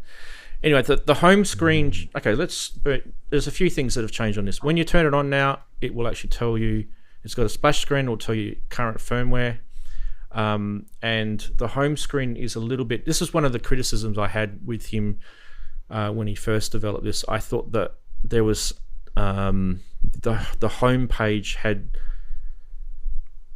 You want to have basically stuff at your fingertips on the home page, and the stuff that you had on the home page before was kind of more in concert with the software, and it didn't kind of make sense. Whereas with the piece of hardware, you want to have kind of like a summary page that you're going to use the main features, like things like latching and arpeggiator, and this is an ARP, right? So this is what this is, a pattern generator, step sequencer. So that's all on there. Anyway, what I'm going to do is I'm going to head on over to the video from Oleg, and I'm going to play it for you guys. One of the reasons why I'm giving him a lot of love is because I want you guys to remember that he is actually based in Russia. And he does offer the BlueARP software for free, okay? And Hi. I don't know if you guys know, but Russia still has a lot of embargoes on stuff that's happening in the Western world. So you can still buy stuff from him. You can still download his software. Anyway, now this particular video is on the hardware. We're not going to go through the software because it's too long for the show. We can't get through it. But let's give him a go. He'll show it. Hi, let me try to briefly explain the changes I made to the BlueARP firmware 2.5.3, a successor to the previous firmware 2.3.8, which came around 2 years ago. There is quite a lot of changes and improvements here. In brief, it's a new drum sequencer mode, so BlueARP can now sequence drums from the unit as well.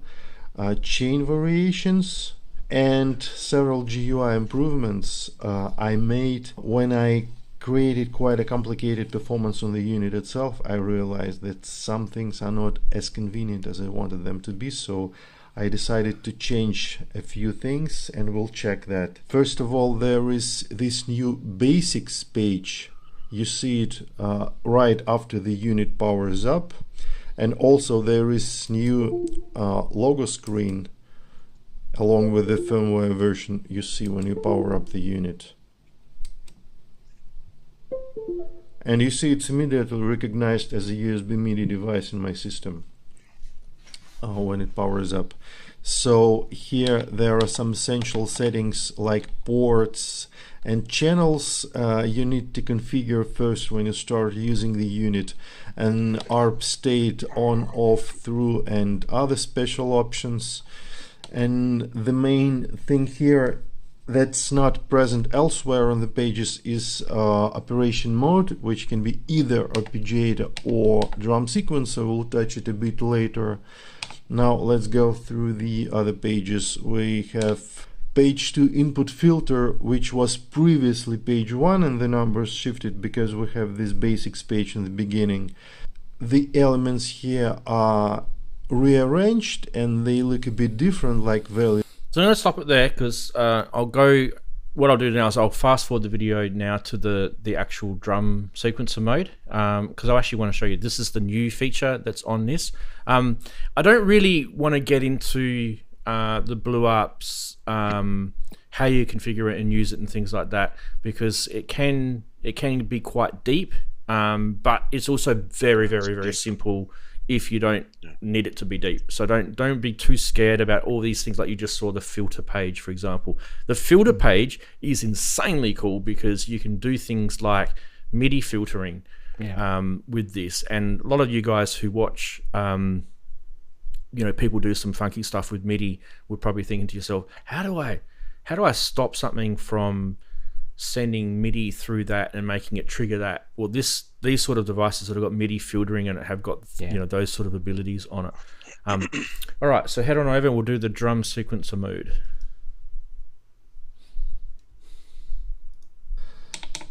Then let's check the drum sequencer mode.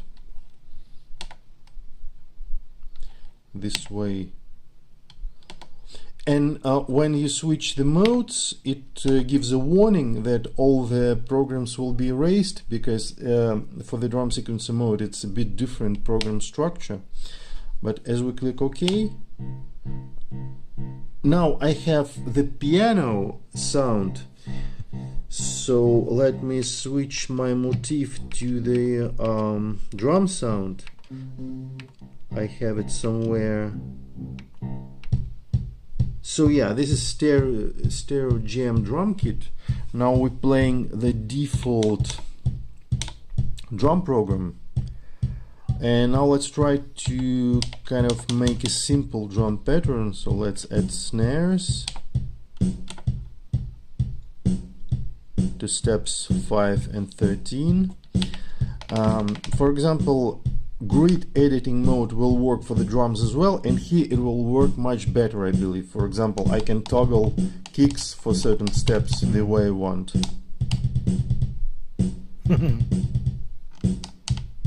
So back to the normal pattern. Now let's cancel exits the grid editing mode. Let's add hi-hats for all the steps, so set all steps to N1. And now let's go into grid edit and switch hi-hats off for certain steps. And for example, for step 15 I want node 2, which is open hi-hat. But now I want to decrease the velocity, so OK. Pop-up menu, velocity edit. Now I'm in drum velocity edit mode, decreasing the velocity for this step. And I can set the same way all the steps to a certain velocity. Now this pop-up menu, it's related to the velocity because we're in drum velocity edit mode. Cancel will exit that mode back into the note edit mode. And the shortcut is to long press shift. Brings me to the drum velocity edit, and cancel back to note edit.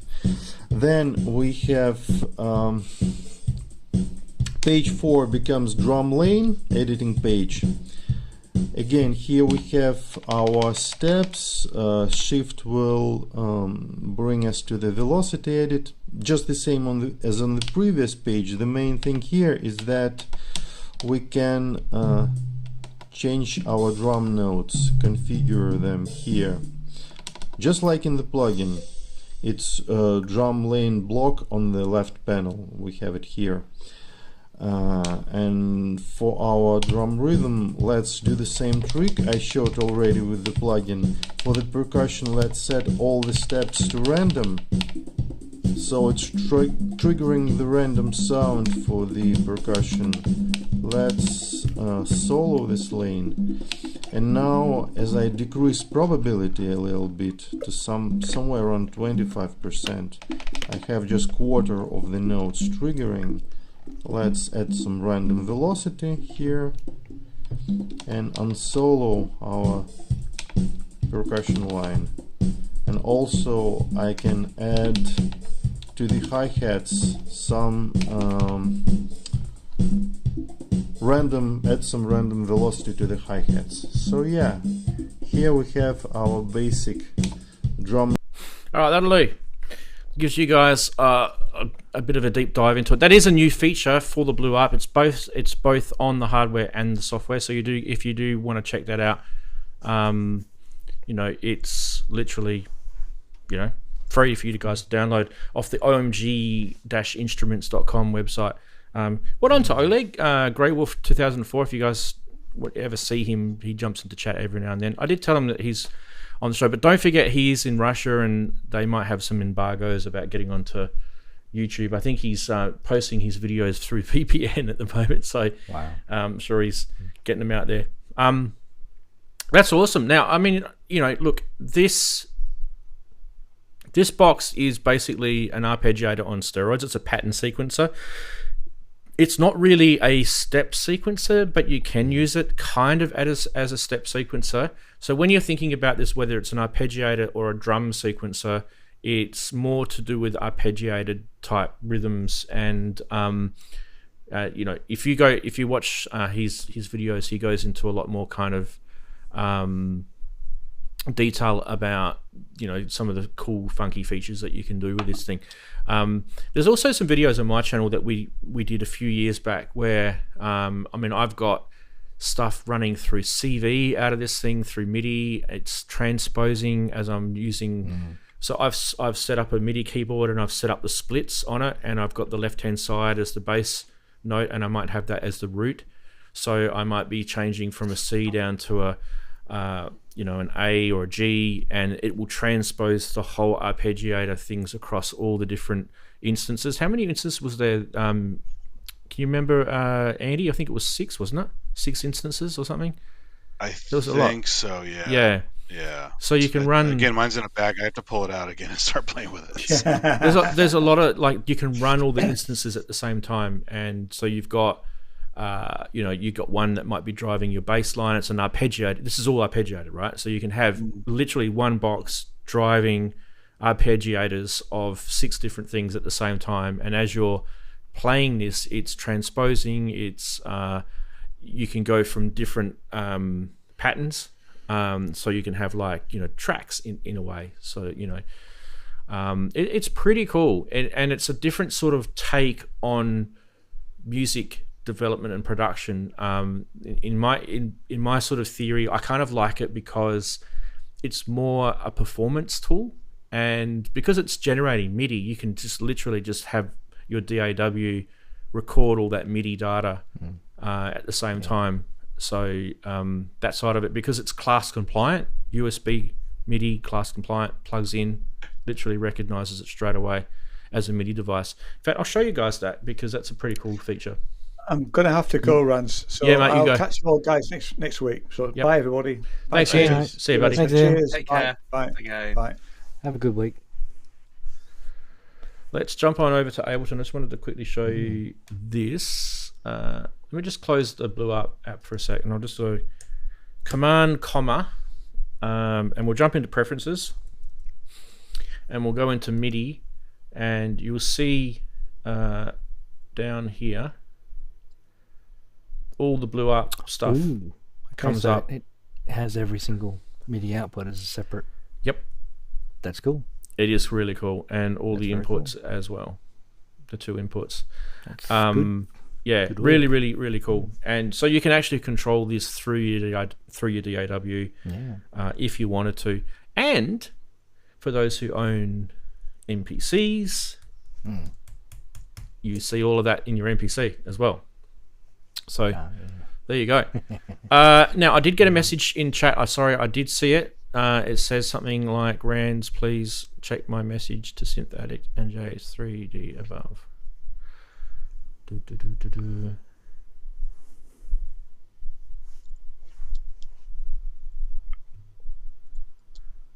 Okay.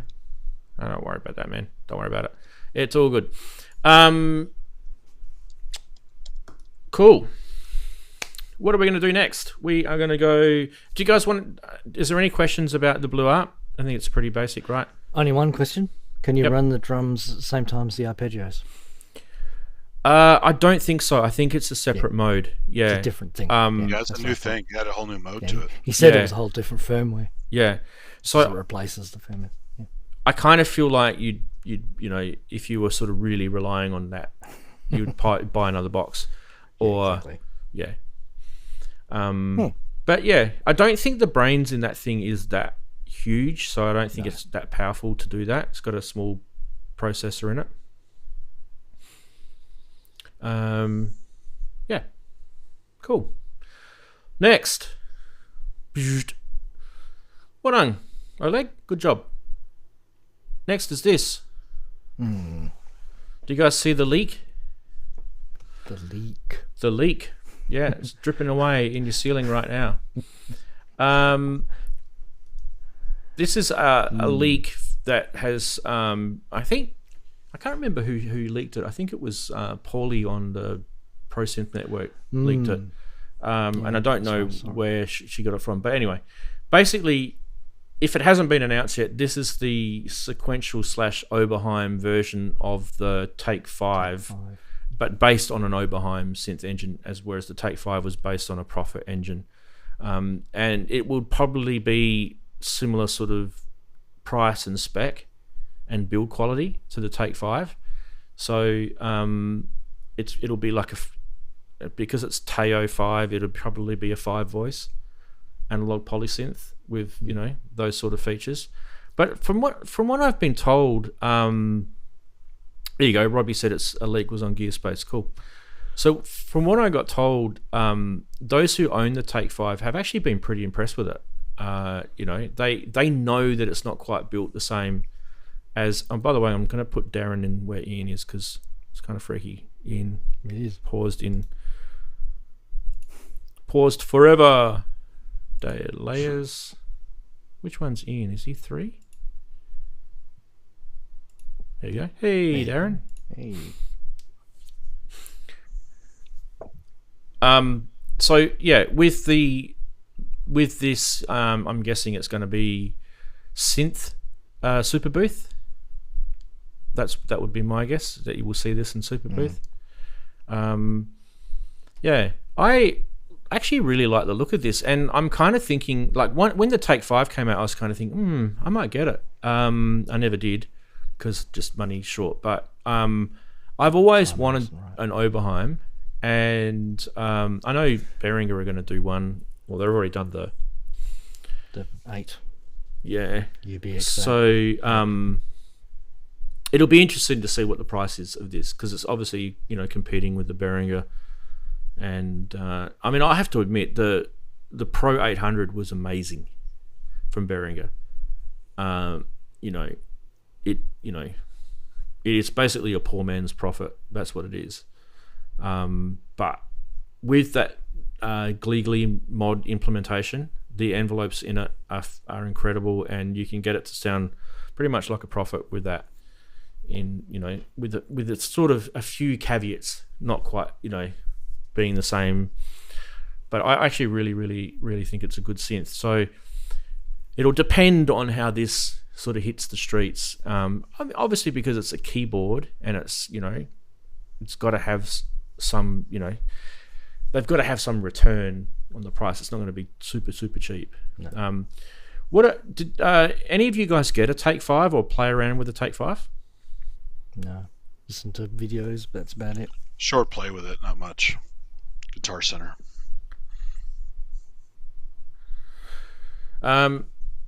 Look, there's some people in chat who are like fighting with each other. Guys, just, please chill out. I don't know what's going on. Yeah, like if you can just be nice to each other, that'd be really, really good. We're a friendly family type affair here. Right, so I think we'll just wait for Synth Super Booth, which is only about 2 weeks away or something, isn't it? When are you guys going to Super Booth? Robbie, he's in chat. Let us know.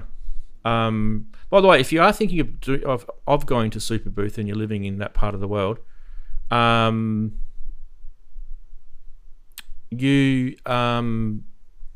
you hit, I think the ProSynth Network Facebook page, they're sort of getting an idea of where everyone is, and you may want to do like a mega meetup or something. It might be a good idea. 3 weeks away. There you go.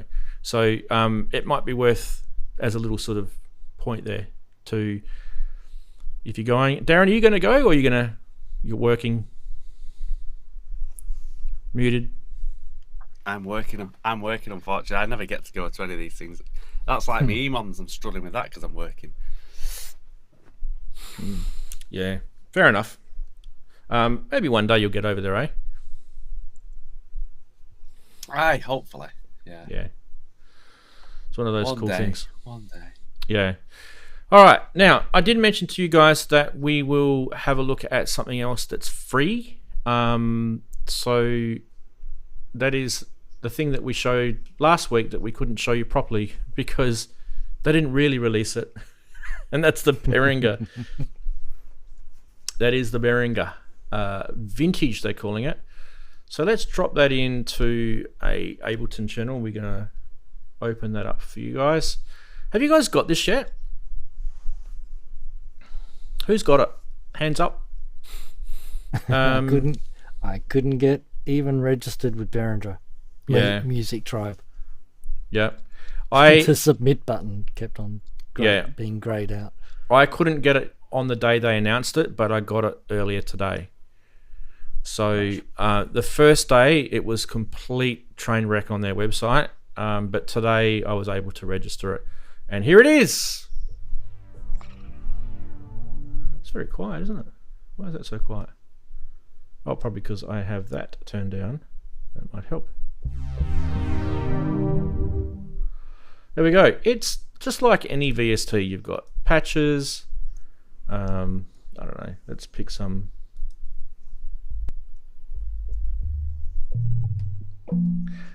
Look, I am not a massive fan of this, if I'm going to be perfectly honest with you.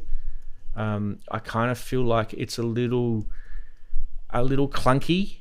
Like I'm loading a patch just then, and it took a little while for that to click in.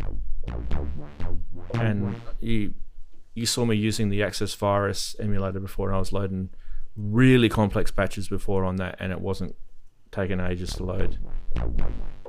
That side of things I kind of noticed straight away. Some guys were talking about some of the user interface. There's a few weird quirky things on here as well.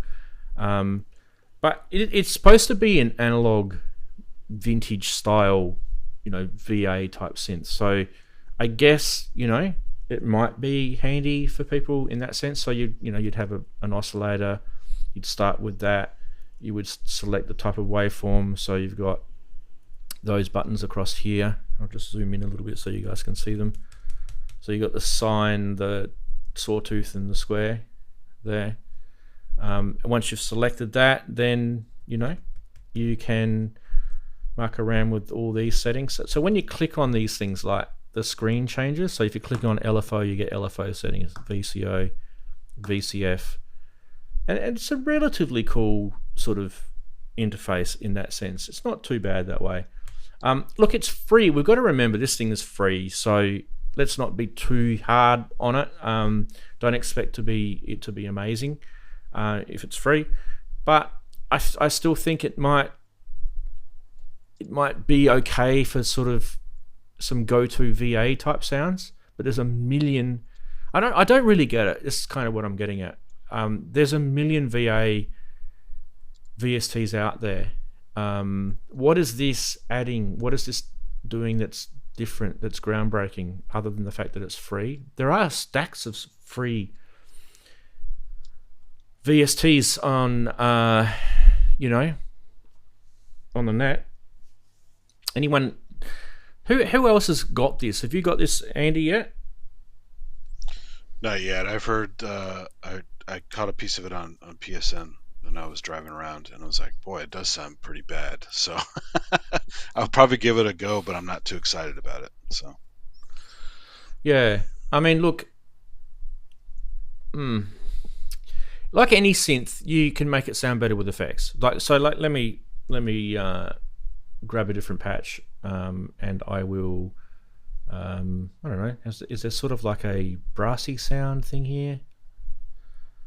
God, I can't even find anything that says brass.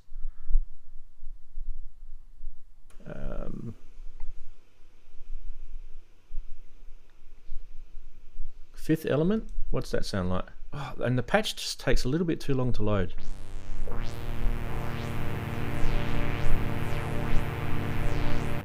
Alright, so that sounds pretty quiet, pretty bad. But, like any VST, you can make it sound better by putting it through effects. So, let's put it through Black Hole. Go-to effect for making synths sound better. Already sounding better.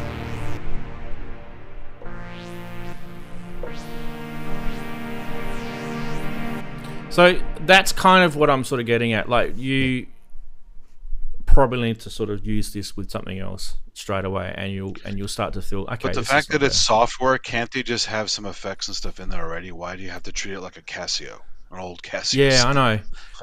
Would have been nice to see some TC Electronic effects in there, right? Because they own all that stuff. Clark Exactly. Technic and TC Electronic, and so come on, man. Yeah. Yeah. Look. Do you ever get the feeling sometimes that Music Tribe is a whole lot of different companies under one big family company? What is? It's my point. That's exactly what it is. That's how things like these little things happen in as if they're in a vacuum. It's because some of these departments in Music Tribe are in a vacuum.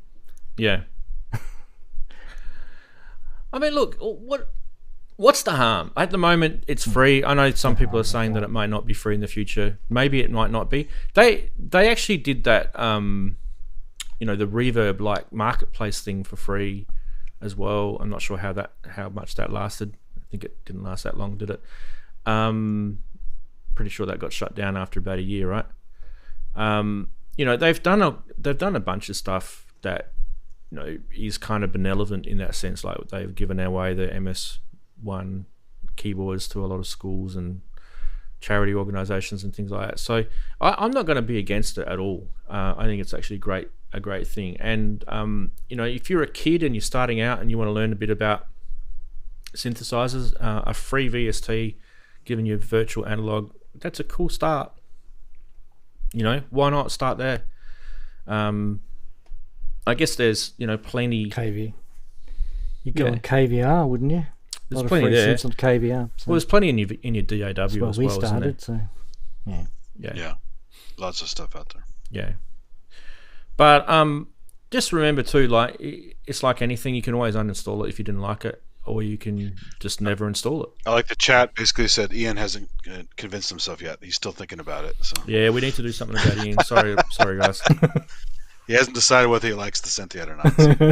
Yeah, I'll black him out. He's ambivalent. Yeah. There we go. Sorry about that. That's what happens when they leave the call. It literally saves the last frame. Yeah. Yeah. Anyway, I need to put AI on that. I did promise I'd show you. There were three free VSTs this week. Pieces of software. Yeah. How cool is that? Show. If you've never ever had anything for free, then you've got three free things to do. Good. I honestly think the two are definitely, like, if you've never installed BlueARP, definitely do that. Yeah. That's awesome. And the OsTIrus is incredibly cool. If you can get yourself the firmware, obviously you can use it then. Yeah. Now think there was one other thing. I might leave it though. Yeah, I think we'll leave that last one. In terms of, product wise, I think we'll wait for that to sort of come to fruition. Right, so we are going to head on to the next segment, guys. We're going to do Price Watch, and as I promised, like every week, Price Watch is going to be featured with some cool stuff. Why is it showing that? It's last week's. It's last week's. Yeah. Refresh. Hey, there we go. I just needed to refresh it. Okay, so starting off with the Moog Satellite. Does everyone remember this thing? No. Negative. No one remembers the Moog Satellite. That's a bit sad. Where's Kent? He's not here. I know. Let's go to the reverb listing anyway. Go to. There's some kind of divide down stringy thing. It does appear that way, doesn't it? It is. It's it's only $1,500 Australian, so it's pretty cheap. It's a monophonic analog synth that it was kind of okay. I like that. It's in response to the ARP Pro Soloist, and it only had one VCO, and it's supposed to be used with an organ. Okay, so it's one of those type of organ top mono synths. Interesting. Yeah, go Chris. I was just going to say, is that the one that was mentioned in the video about? Might have been the ARP Soloist. Alex Ball did a video. Was the go-to synth for Gary Newman for a lot of years. Is that the one we're talking about? Because that's maybe the name now sounds familiar. I mean, it's going to be really thin sounding because it's only got one oscillator. But yeah. Anyway, I've heard it's a disaster. $1,500. It may not be worth that, but hey, it's a little bit of Moog history. Hey, just put effects on it; it'll sound great. Yeah, just like I did with the other thing. Darren, we can put you in the bottom. Why do we got to keep putting Darren in the bottom? Well, we could keep on having to putting him in the minority corner. You mean? Nobody puts Darren in the bottom. Yeah, exactly. The next one is this, which is the Moog Micro Moog. Ooh. And once again, this probably was a bit more well known, the Micro Moog. Does anyone remember this thing? I had a chance to get one when I was in college for under $200, not knowing what the hell it was, didn't know anything about monophonic synths, and couldn't get a sound out of it in the store in Santa Cruz, and just said, And by the time I came back, just discovered really what it was. It was gone, of course. So yeah. But once again, it's thin sounding, but it's cool. It's only got one oscillator.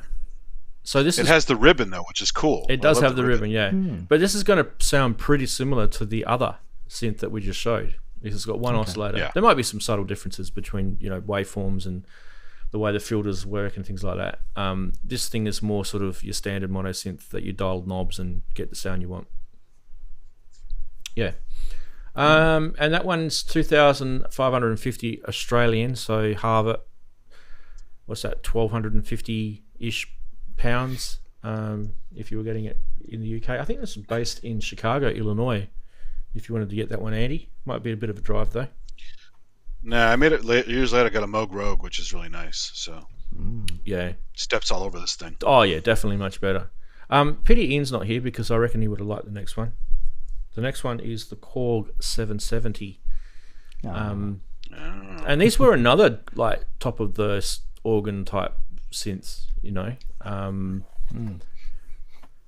Yeah.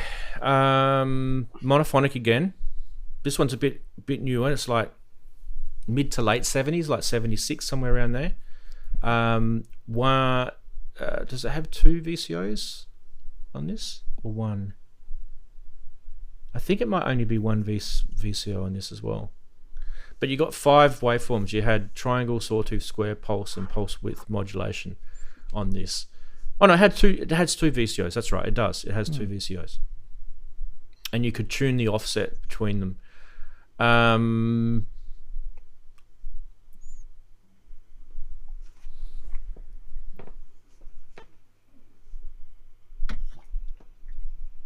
There was a horizontal knob on this thing called the Travelator. I'll see if I can get a better picture for you guys and zoom in on it. It's Traveler or Travelator or something. Let's see if I can get it in here. Traveler was on the Traveler, yeah, that's it. Yeah. Traveler. And it kind of sweeps between the two different filters. So you would actually set them, you dial them up on the switches on the right, just here, and that would sweep. That's a pretty cool feature, actually. It's kind of like a cross filter sort of thing. Cute. I like that. Yeah. I actually don't think this would be too bad, a synth. Yeah. So it's definitely more interesting to me. And the apparently price you really needed that Traveler because it wasn't that animated without it, from what I've heard about some of those things. Yeah, pretty it wasn't that sounding. like wow. So you really had to have that movement. Apparently you could also control that Traveler thing with a pedal as well. I don't know if it was I think it had to have like a specific 5-pin it was a proprietary thing. Accessory made specifically for it. It's not included in the pictures? Is it one of those accessories, maybe? Does he sell it? You don't have the live. Is it live? Yeah. But I do have a picture of the port. There's the port there. Oh. Yeah. Another 5-pin DIN. So is that the same as MIDI or is that different? Like, is that literally the same? It won't be MIDI. It's too early. No, Same it won't be connector, MIDI, but like... is it the same? Like, is it 180 degrees versus? Yeah. Yeah, you're right. No, actually, it's 180 rather than 270. Because MIDI's 270. Yep. Good point. Because Alesis used a 3-pin DIN for their power on a lot of stuff. Yeah. Because where the pin, like what Chris is saying, is where the pins are like across, the circle. Yeah, it's like a smile. It's upside down smile. Yep. You got it. Or cool. Depends how you have it. I don't think I'd mind this. I actually think this would be a pretty cool synth to have because I absolutely love the old vintage Korg sounds. Really big fan of the old Korg stuff. It's really cool. All right. And last one, as I promised, is the Roland TB303. Wow. Interesting. Yeah. Now, it's in a case. What I like about this, it's guys, not the original case. It's not the original case. Like before Pelican existed, it was built. Yeah. Before they could be Pelican cloned. Yeah. What I like about it is that they showed the case a lot, didn't they? Have you guys noticed that TB303s are getting cheaper? Yeah. There was a stage where they were like nearly 10 grand Australian. Yeah, I was going to say 15,000 Australian dollars. I think I saw them at one stage. At eBay, of course. And, that's not a bad price, and it's in pretty decent condition, apparently. So, yeah.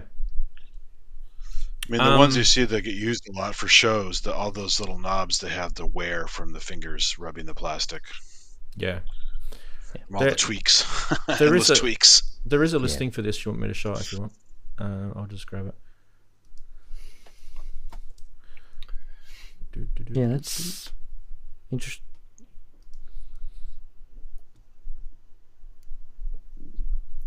It does look like it's pretty good condition. Yeah, I was going to say, it looks like it's in... Oh, he's got the deck saver for it. Hang on. Did they make a deck saver for the original 303? Maybe. Not sure. But it is an original. They probably do. I mean, if that guy's kept that in that, that case with all the foam Pelican and everything. Case. Pelican case, yeah. And he's had that deck saver on it. This thing's going to be, like, insanely well looked after.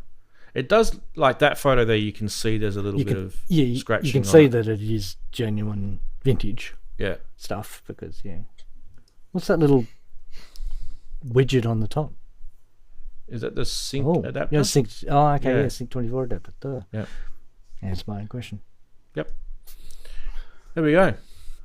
Now that's that one. The last one I want to show you guys is. It's been a while since I've shown you guys an SH101 for sale. There's plenty. By the way, I can find these just about every week. There's no problem finding them. But it's been ages since I've actually shown you guys the graph. And this one's about 3,000 Australian, 1,500 pounds, which is, I don't know. Daren, what do you think? No grip this one, huh? You've got one of these still, haven't you? Yeah, I've still got one. Oh. Yeah. Yeah, I'm not. Would you sell yours Yeah, for £1,500? Probably. Mm. If someone, I mean, I've got a couple of issues now. Actually, it's squealing at me. So yeah, that's the it's capacitor a thing. working one. I reckon that's the capacitor issue. Um, Well, but let's have a look at this, Daren. This is the last 12 months worth of reverb prices. I've decided to leave eBay off. It's starting to get too hard for me to do eBay now. May the 23rd, my birthday, was exciting there. Oh no, that's May 2023. That's the average over the whole month. Right. So Still the same. yeah. So in that month, there was one that sold for nearly 4,000 Australian, which would have been, I can't remember what it was, US. But that was a pretty decent month, and that one had the whole kit and kabang. That had the handle and the bag and the box and everything. I remember it was about just a bit under a year ago. Yeah. Anyway, so if you guys are wondering, they stayed above $1,000 all the time, aren't they? They do. And if you're wondering, this is US dollars, by the way.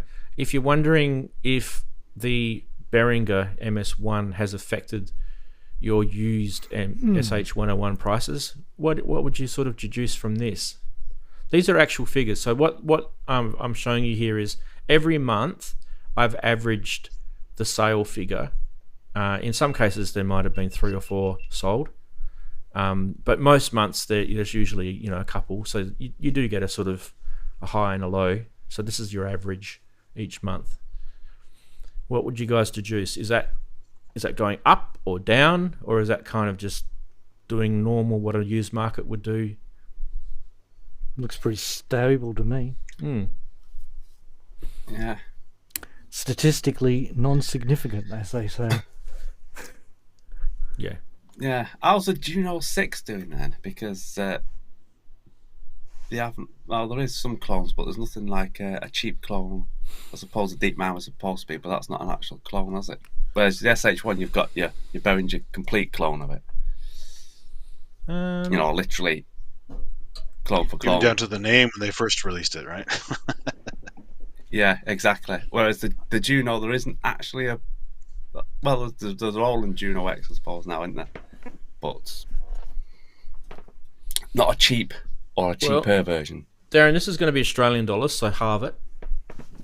But there is your Juno 6 prices over the last.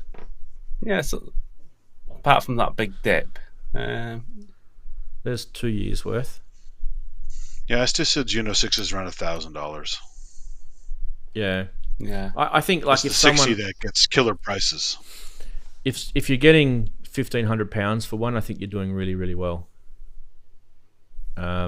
Because looking at that, there's the odd one that peaks, right? And don't forget these are averages that you're seeing here, but yeah, you're probably doing well. I think your average, Daren, is probably going to be around the sorry, what am I saying? I'm doing it in pounds for you, I know. So between £1,200, £1,000 to £1,200 probably. Is that kind of what you'd expect, or do you feel like it's a bit low? No, I mean it's as worth as much as anyone's willing to pay. I was just curious to see where with the TB303, the Roland having an actual, like I say, an identical looking virtual clone, and there's lots of them. Whereas the Roland Juno 6, I mean, apart from the Roland new version they brought out, there isn't really an actual identical looking clone. A cheap version, because that was only 90 quid, that thing. Yeah. But on the Juno, there isn't anything really that cheap to sort of. I was just wondering whether it affected it, and they seem to both be balancing out. You can get the originals are staying about an average. You can get a Juno 60 clone from Roland, the digital version. So the JU06A. that's what I mean. That's So that's a Juno 60. yeah. That sounds great. Oh, Yeah. cloud. And it's not. Yeah. I know it's not a Juno 6, but they're not that dissimilar. I mean, there's some differences that you 660 are Yeah, but it's identical. not a It just has keyboard one like that, scratch memory, one doesn't. Yeah, I know what you're saying, Daren. You're talking about the it's a- 61 key keyboard. Yeah. Yeah. I mean, technically, So a DeepMind 6 is a Juno 106 clone. technically it is, yeah, but it's not like I say. It's not a blatant looking like if I pick up that in silver Yeah. from a distance, for the untrained eye, it's going to look like a TB03 or Yeah, I know what you're saying. Roland TL3. Whereas on the Juno, there isn't really anything that's daft cheap that you can compare it to, really. So the thing with the I Juno, need a graph of how much the 101 price goes up with the keytar add-on, with the handle. the thing with the Juno is, I've seen people try and flog MS1s for SH101 prices. I've seen people try it, and at the moment you can't get an MS1 on the market because Behringer are in the middle of doing that MS1 Mark II release, where they've actually replaced that chip, which vastly improves the VCA, and I think slightly improved the envelopes. I'm not sure if it's the envelopes, but it was definitely the VCA. I remember there was some chip that they didn't put in the original because it wasn't available at the time, but Cool Audio have made it now. But Daren, to answer your question, I think the Juno's kind of like you and I were around when Junos were first released. We were young, but we were around, right? Pretty young, yeah. I actually remember them, and I do remember thinking that they weren't that great back then, because don't forget, when you've got to put yourself in the situation of the then is the here and now. Do you know what I mean? Like 303 was dreadful then. Yeah. So like I remember at that time when the Juno, well, I don't think I remember a Juno 6 because I think they never actually came to Australia, but I think definitely a Juno 60 or a Juno 106 was here. I definitely remember a Juno 106 anyway, but I'm pretty sure Juno 60 I saw, and I just remember going into a music store and I was like besotted over the DX7 at the time. Like it literally stole the show. And I just remember seeing the Juno and thinking, it's a cool synth. There's nothing wrong with it. And don't forget, Daren, I'm not talking about this in my opinion today. I'm talking about this as I remember it back in the day. When you see a DX7 with all those lovely sounds that you can get out of it, the digital screen where you can... and that looks like, if you was looking at that, looks a bit like an organy type looking thing. Yeah, it did. Yeah. And I felt I love my Juno 6, but it is limited. The palette is limited. That's what I thought. I remember it just didn't play enough sounds, and that was kind of really like I was pretty bad. Like when you think about it, like that's how shallow I was at the time. I was well, that's not playing enough sound, so therefore the DX7's better, so I will go with the DX7. But bang for the buck. It was literally that that digital sort of attraction at the time. It was the 80s. Yeah, but even still, when you think about it, like I love the Juno sound, and I've if as much as I can recreate it here, Daren, I will, and I have, but I don't actually have a Juno 6 like you do, and you're a lucky duck, you got one. I got one for free. He was even luckier than I was. I had storage for 20 years. Yeah. I mean, I would have one in a heartbeat. Like there's one you can actually buy one on Reverb right now. It's not actually that expensive to buy them. They're about, like I said, they're anywhere from about £1,500 and below. It's actually not expensive when you think about it. They don't have the 6. The 6 doesn't have MIDI, does it, Daren? The JU06A is really nice. The 6 doesn't have MIDI, right? That was the downfall of the 6. Mine hasn't. No MIDI and no DCB either. Yeah, you can't even do DCB on it. Yeah. It's the one on bare bones. But there were subtle differences between the choruses between them, the chips. There was the 6, the 60, and the 106. There's a trick on it. You can drive the trigger in with a loud, high pitch, pulse from some kind of other synth to be sequenced. Yeah. The guys in chat were mentioning too that there was the Korg Poly 6 and the Mono Poly was around a similar time. And I don't remember, I don't ever remember the Mono Poly where I lived. I'm sure it was there, but I just don't remember it. The Mono Poly came into my world like in the 2000s. That's when I first was introduced to one. And I loved it, obviously, because, you know, the resurgence of analog and stuff. Yeah. I do remember an Alpha Juno. I used to laugh at the Alpha Juno. What was it? I love my Alpha Juno. Fremantle? Music store in Fremantle. Yeah. The first one was the second one was much better than the first because they fixed a bunch of problems with the first. Well, you had aftertouch, longer keyboard, and some other things. So, the dial and the beautiful. But silver. I mean, that was the epitome of let's get rid of knobs, right?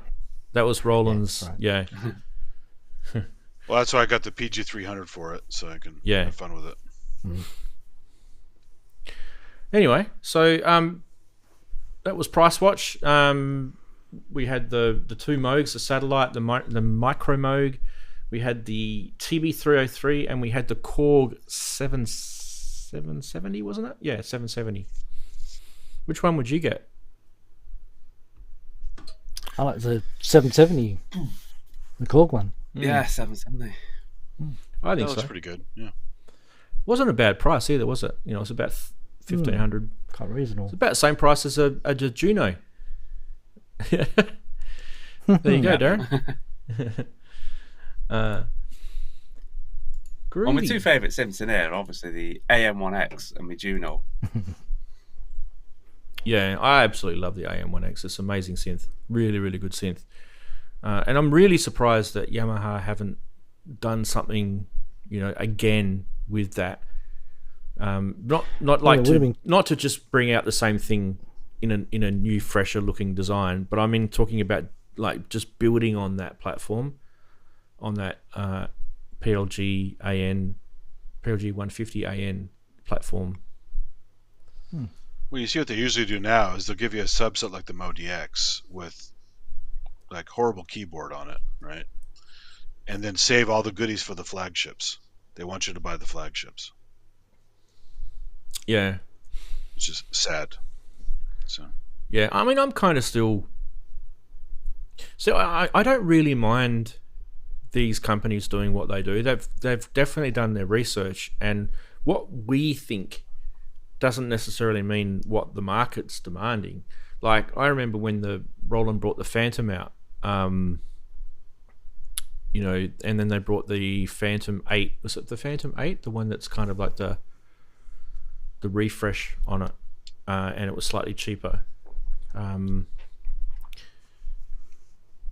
Yeah, it was the... I can't remember. Yeah, anyways. But I just remember when they brought that out, one of the things that really impressed me about it was that it had a touch screen, it had it was a complete sample playback engine on it, so you could load your own samples. The Phantom 08. Phantom 08, yeah. With the pads. It's basically SP404 inside the thing. Yeah. And that's so cool. And then also you had that well, I don't know if it's Zencore now, isn't it, right? It'd be Zencore in there. It was Supernatural back then. Yeah, it might be, I don't know, it might still be.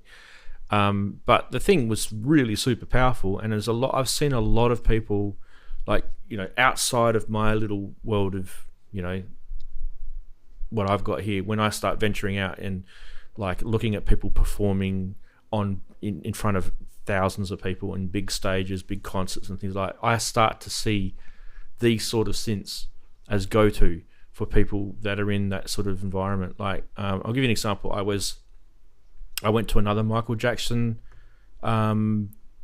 impersonator type show a couple of weeks back, and this one, the guy's from South Africa. He's I think he was born in Cape Town, and he travels around the world.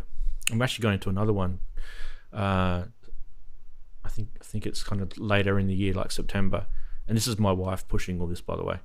And the synths on the stage there was the Roland what was it? The I think it was the RD700, which is discontinued. It's kind of weird. Like you see it whenever you see it, it's kind of got this sort of sloped back, and it's got an LCD display on it at the back that you don't actually see unless. Oh, there's one of those at my local used store. They have Yeah. them there. They've had it for a while there. Yeah, and it's basically it's a glorified, piano type, with a whole bunch of Stage different piano stage piano stuff, right? It's quite a nice keyboard on it too. And on the other side, they had two Korg Cronus's. They had the 61 key and an 88 key, and that was the whole synth section to do all of the Michael Jackson songs. And I'm thinking about it, like, when I listened to everything, it sounded really good. So the Korg Cronus were probably doing a lot of the more synthesizer stuff, right? Which would be replicating the Jupiters and the that sort of stuff, right? And obviously the Roland would have been doing the keys, the pianos and the E pianos and the Rhodes and stuff like that.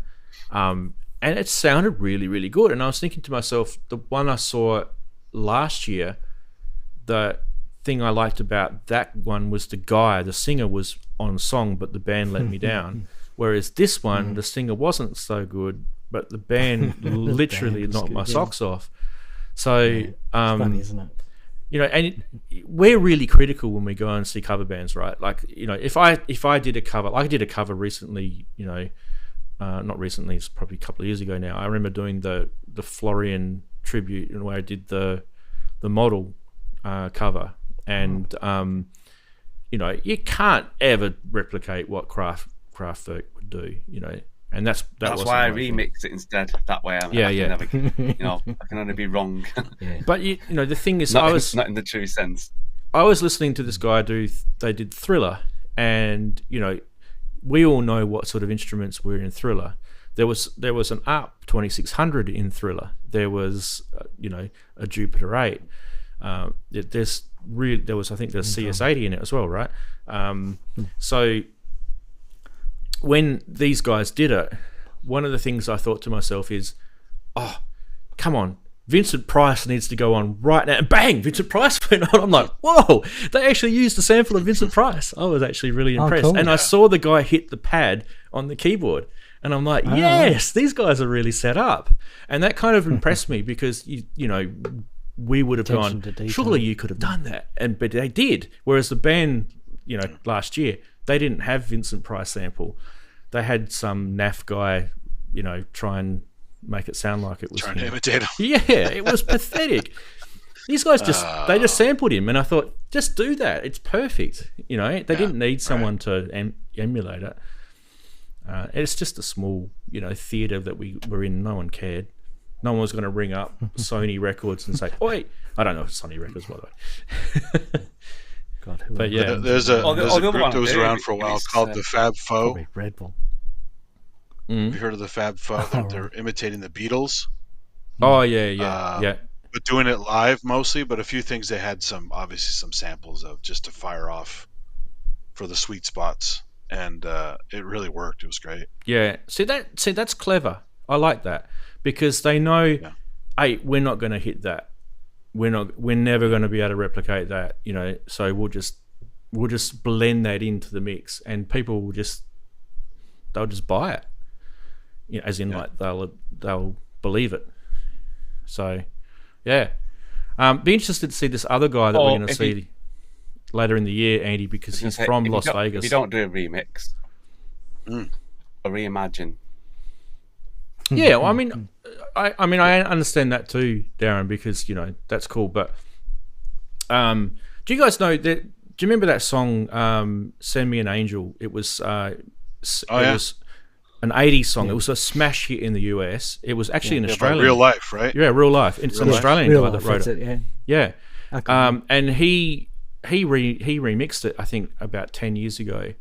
And I wish he didn't. Do you know what I mean? Sometimes even your heroes been redone let you a million down. times as a dance techno song as well. Yeah. There's several versions out there of that. Yeah.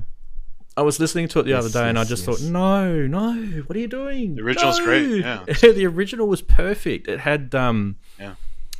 I can't remember what synths they used, but there was a lot of vibrato. And I think it was a Juno. I think this was actually a Juno song. Oh. And I'm pretty sure it was a Juno 6 too. But that operatic Well, part, that's a sample, right? It's not someone in the band.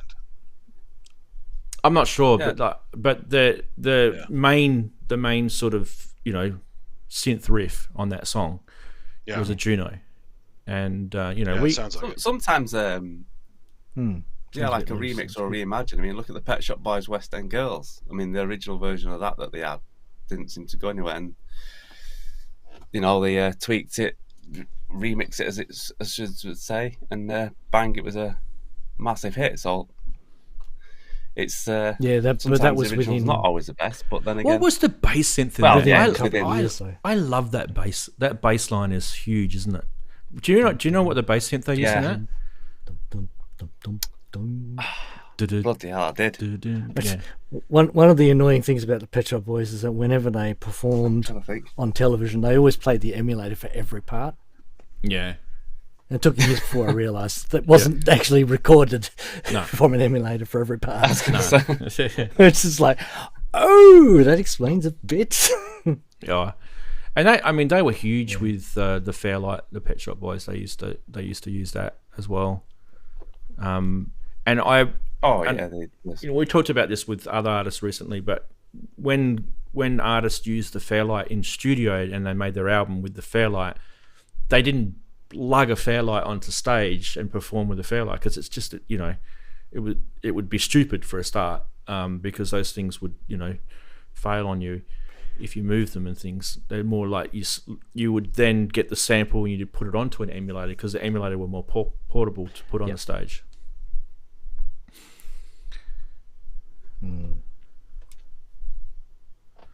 Just reading the chatties. Yeah. Or the alternative, of course, is some musicians chose not to take any of the studio stuff with them when they performed their albums, which was very disappointing for some of them. Hated that. It's the worst thing in the world. So I went to a Depeche Mode concert years ago, and I remember being pissed off when I saw an Access Virus on the stage, and I was getting They had all Access Viruses on. They played the Angel Tour. And I got all Access Viruses, and I got really upset about it. And then, I was okay with it because I like the virus. No, but the thing is, later on, I realized, just slap yourself across the back of the head, you idiot. Why did you get upset? You didn't really need to.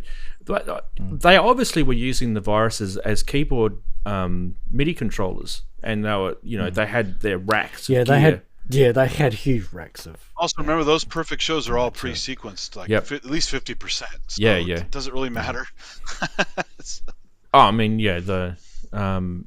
Anyway, but they want a perfect show, so they don't play a lot of stuff live. It was really good. Don't get me wrong. Oh my god, Dave! Good. I like the sci-fi set design. It's like 50s sci-fi set.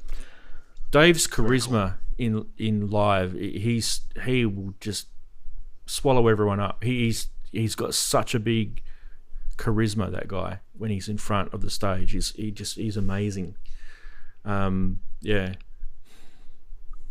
But you get really mad during the days of the Miko Nico, because you use that mimic software, capture all the sounds on a given synth, and then capture a whole bunch of other sounds, and just do everything with that thing in the live venue. You don't see any typical synths. You just see this big controller thingy.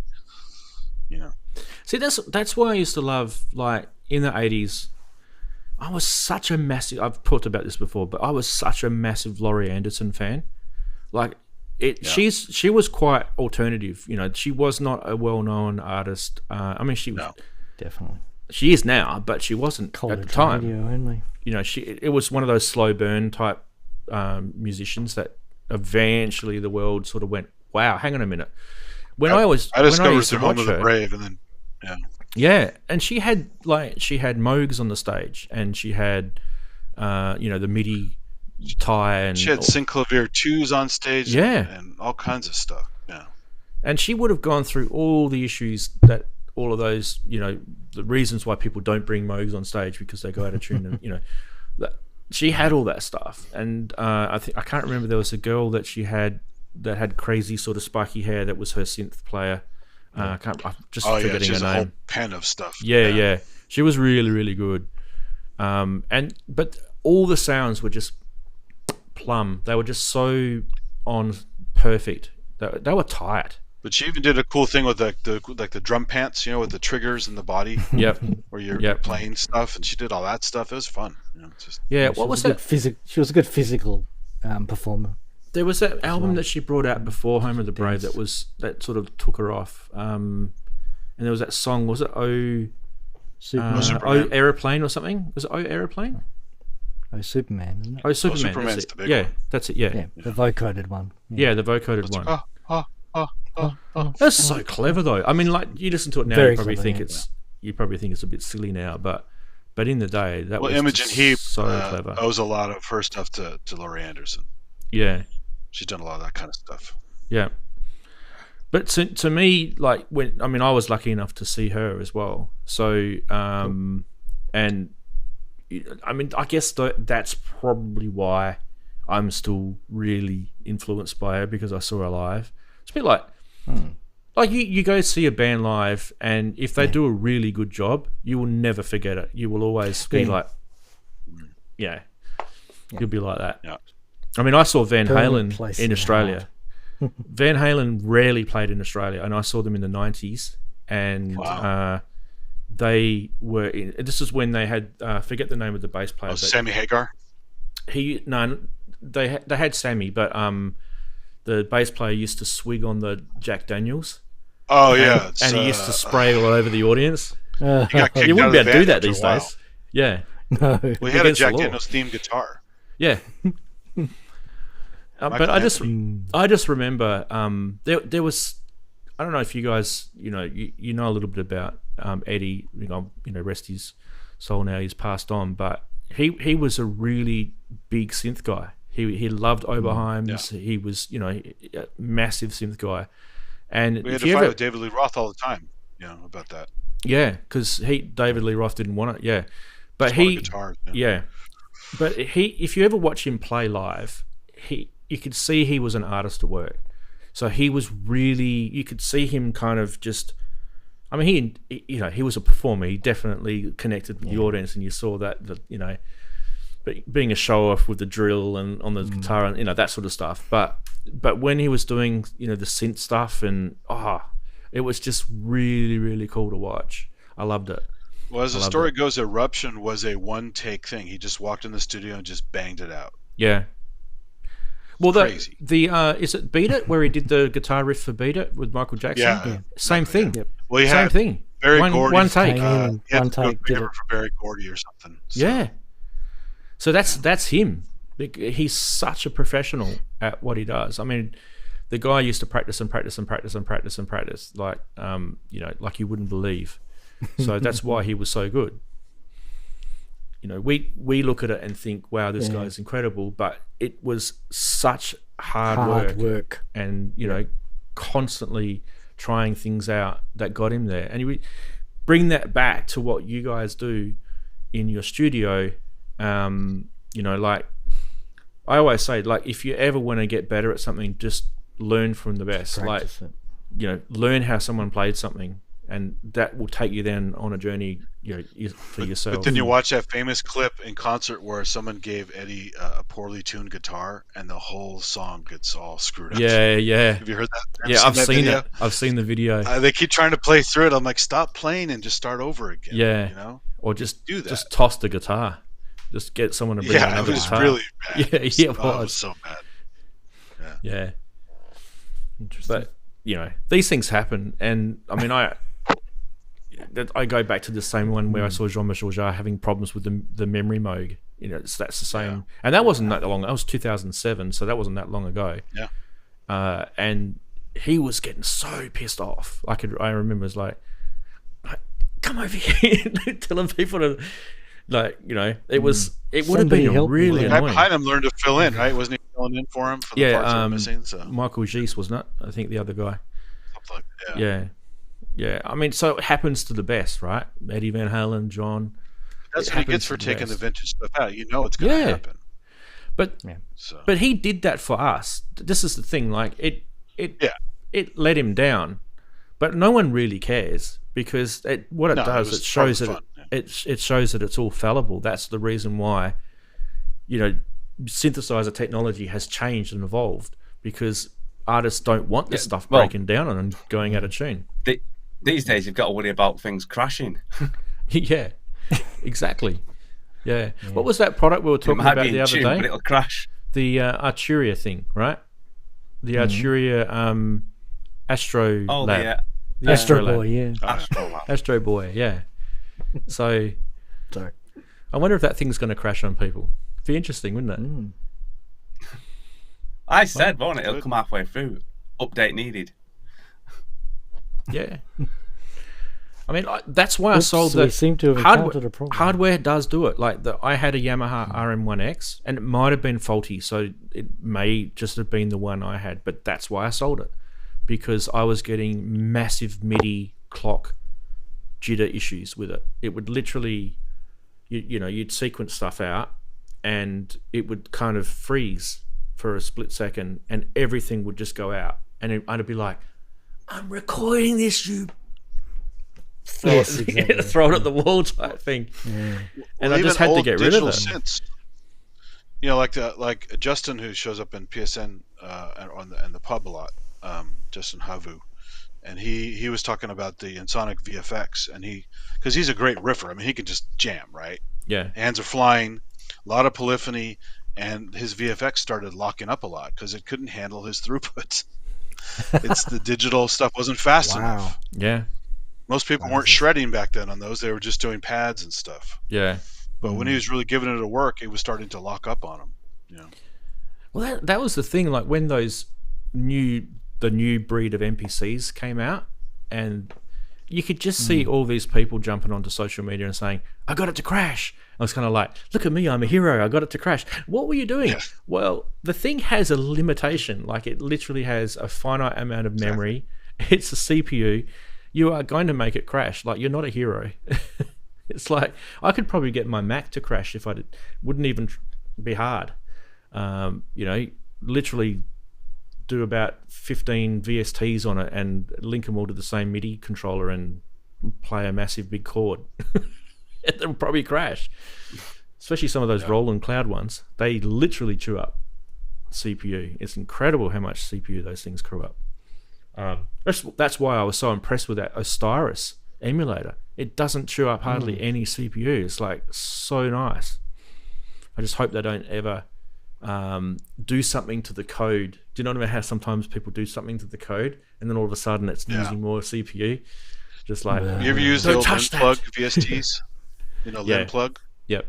So there's one called Octopus, and like BT did a bunch of patches for it, and I put it on my laptop at the time, which is a high quality laptop, and it was using like 60% CPU just to play a couple notes. Yeah.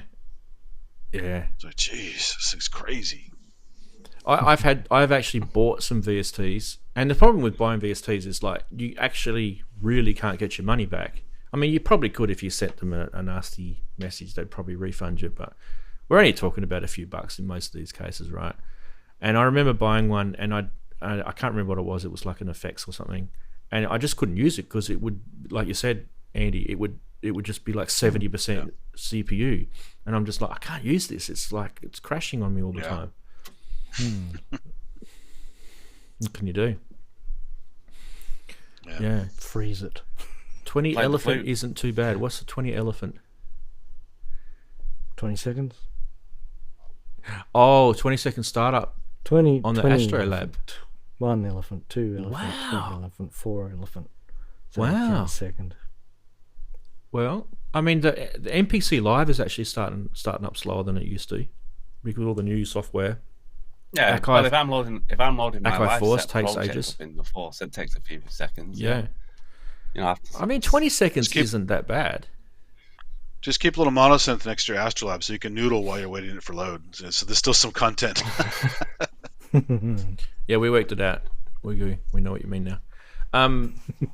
Well, but okay. So why does it have to start up? And I don't get that. So are you in a situation where you literally are dumping a synth on a table, pressing the power button, and having to play immediately? Because that seems a bit weird. Like, Sure. Jim, Well, Yeah, if I it don't really crashes get during that. the set, Between- you got to reload it. But even if it does, people are Well, yeah. pretty okay with that. If something crashes, like what Andy said before, have something else that you've Yeah, got some other that keeps you distraction. going. Yeah. Isn't Yeah. that when the lead singer has to say, Hey. "How's everyone going? How good is Perth?" Yeah, keep talking. It's still loading. 5%, 5%. Touch How wood, good is crashing if the force synthesizers? goes down and you have to restart it and load your project. Yeah, it'll that's be a what I'm few- saying. That's That's way about more a than minute, 20 maybe. seconds, isn't it, Darren? It's probably You get getting the up stage to a manager. minute. Yeah, exactly. Stretch. Yeah. Stretch. Yeah. I mean, look at Hence, the BlueARP, hence right? just keep the battery powered one of them. How long does this take? Ready? That's right. Yeah. Yeah, here we go. BlueARP. Ready, set, 1 elephant, 2 elephant, 3 elephant, 4. pretty quick. That wasn't actually. Except for the USB checksum error. What was that? I've never seen that one before. Hang on, let's do that again. It says that every time. It's been saying that every time, Rance. What's with that? I'm going to have to ask USB Oleg about that one. checksum error. Ooh. I think didn't just see it on your video. I saw it in his video. Oh, did you? Okay. Yeah. What's the deal with that? I think so. To ask him about that one. I mean, I could be mistaken, but yes, I noticed that flash by several times. Checksum. Something about a checksum. That's all my brain did. I mean, I've noticed that my Mac, when I turn this Mac on, it is really quick. And if I turn my Windows PC, I have to admit, my Windows PC is 2018. It's getting old, right? I probably should upgrade it. I know. Money. Anyway, if I turn them on at the same time, the Mac is logged in and I've got Ableton up and running, and I can check emails. I've been doing the Windows PC is still logging in, and I know with more the modern motherboards and stuff, you've got the UEFI boots, and things can get really, really quick with the loading of the operating system. I've got all that stuff turned on, and there's still I think this thing's got a gigabyte motherboard. It's still got this annoying pause where it gets to the BIOS. Do you know when you turn a Windows PC on and you've got that that small, I don't know what it's winding up, or what is it doing? Like, Yeah. is it filling the capacitors, or I'm not sure what it's doing. And Macs have always been way faster with that. Yeah, they're instantaneous, aren't they? And they actually are. I mean, Has I'm that just been talking. the post? It's properly shut down too. I'm not talking about it in some sort of Oh, yeah. power suspend. It's And properly the flash shut media down. helped a lot too, obviously. So. Yeah, but I mean, even with mine though, I've got M.2 drives in my Windows machine, so the actual main operating system is booting off of that. So it's not that. It's literally, so once it gets past the BIOS sort of stupid delay bit, it's actually really, really quick. But I just don't know what it's doing in that first. There's nothing Microsoft can do about that, right? Because it's not their part. That's not their world. They've got, once it gets into the bootloader side, that's their world from there. Good for having clones, yeah. Yeah. You gotta play along. So I just think maybe I've got a dodgy motherboard. It's always been like it since day one. Look at like a typical DVD console, how long that took to load up a DVD, and look at Blu-ray. It's so much slower because there's a whole lot more code that has to load Yeah. in the process, and so things sometimes get slower. Oh yeah. Do you remember those? We used to have those hard disk recording. What do they call them? DVRs. Do you remember those? There was that thing for a while when everyone had DVRs or PVRs or whatever they were. And I had a Panasonic one, and I detested the operating system on it. It was terrible. Yeah. The Panasonics were the worst. They just took No, forever. they were notorious for making bad PVRs. They had the worst interface. Yeah. I had a Top Field for years, and they weren't much better. But at least they were based on a Linux operating system, so people could hack them. I couldn't. But Just with that motherboard stuff, guys. I work in IT. I've disabled. I know everything. I've updated BIOS. I've disabled all the memory. Are you check, sure you everything. didn't miss this one thing? Probably. yes, Probably. you need to stand on one leg and rotate a coin in your left hand. It just needs to be replaced. That's what it needs. I mean, over the years, I've had this since 2018. You just get used to it. So what I usually do is, I've got the tower case underneath my desk here, and I bought from those Temu things that you can get now. It's so cool. Don't order t-shirts from them though. But I bought one of these little sort of remote PC power buttons, and it's a little backlit thing, and it looks like a little keyboard key. It's so cool. So I don't have to go underneath and press the button on the case. It's just mounted here on my desk. I just go boom. It's wireless, is it? No, it's wired. It wires into the jumper. into the jumper thing on the motherboard. Jumper on the motherboard. Yeah. Is that your any key? Yes, I love pressing the any key. If you press that, if you literally press that, like if I press that right now, bye show. Yeah. Oh, it's the any key. Anything but that key. Anything can happen. It's any key. That's the... But I mean, because I'm used to this thing taking a little bit longer to power up. So what I generally do is I'll power them both up at the same time, and I'll just start working on the Mac. And I've done that for the last 3-4 years. I'm just used to it. That's just how it is. You have to get over yourself type thing. But yeah, I'm definitely going to be this year. I feel like I'm definitely going to get a new PC, new Windows PC. And my son, he works in a computer shop, so perfect opportunity for me to get a few discounts. When Apple started having USB keyboards, and if you remember the old ADB keyboards, it had the power button on the keyboard. Oh, but if you chose to use a non-Apple keyboard, there's no power button on the keyboard. Yeah. Because they I remember expecting that. It's meant they for were the PCs. So they were the iMacs, which had the sort of like see-through plastic G3. I've got a G3. Or even the towers. Some of the towers, G3, G4, G3, whatever. And there's no power button because it's meant to be a Windows keyboard. So I used to do IT for a school. I was like a contractor that went in, so it wasn't like a permanent job. And the school didn't have an IT guy. That I was basically it. I was just sort of casually going in and out and doing work for them. And teachers are interesting people to work for when it comes to IT because they rely on it because their whole lessons and everything work off the computers. But there are two main things that a teacher needs. One is to be able to print, and the other one is to be able to communicate with the network so they can download files and save files and things like that. And this particular school had a mix of Windows Server and Apple desktops. And I don't know if you guys know much about this, but I had to. This is back in sort of like 2007, 2008, around that sort of time. So there's this wonderful thing. It's still around. It's called Bonjour. Have you guys heard of it? Yeah. Mm-hmm. Yeah. So without Bonjour, you can't get Windows. Yeah, exactly.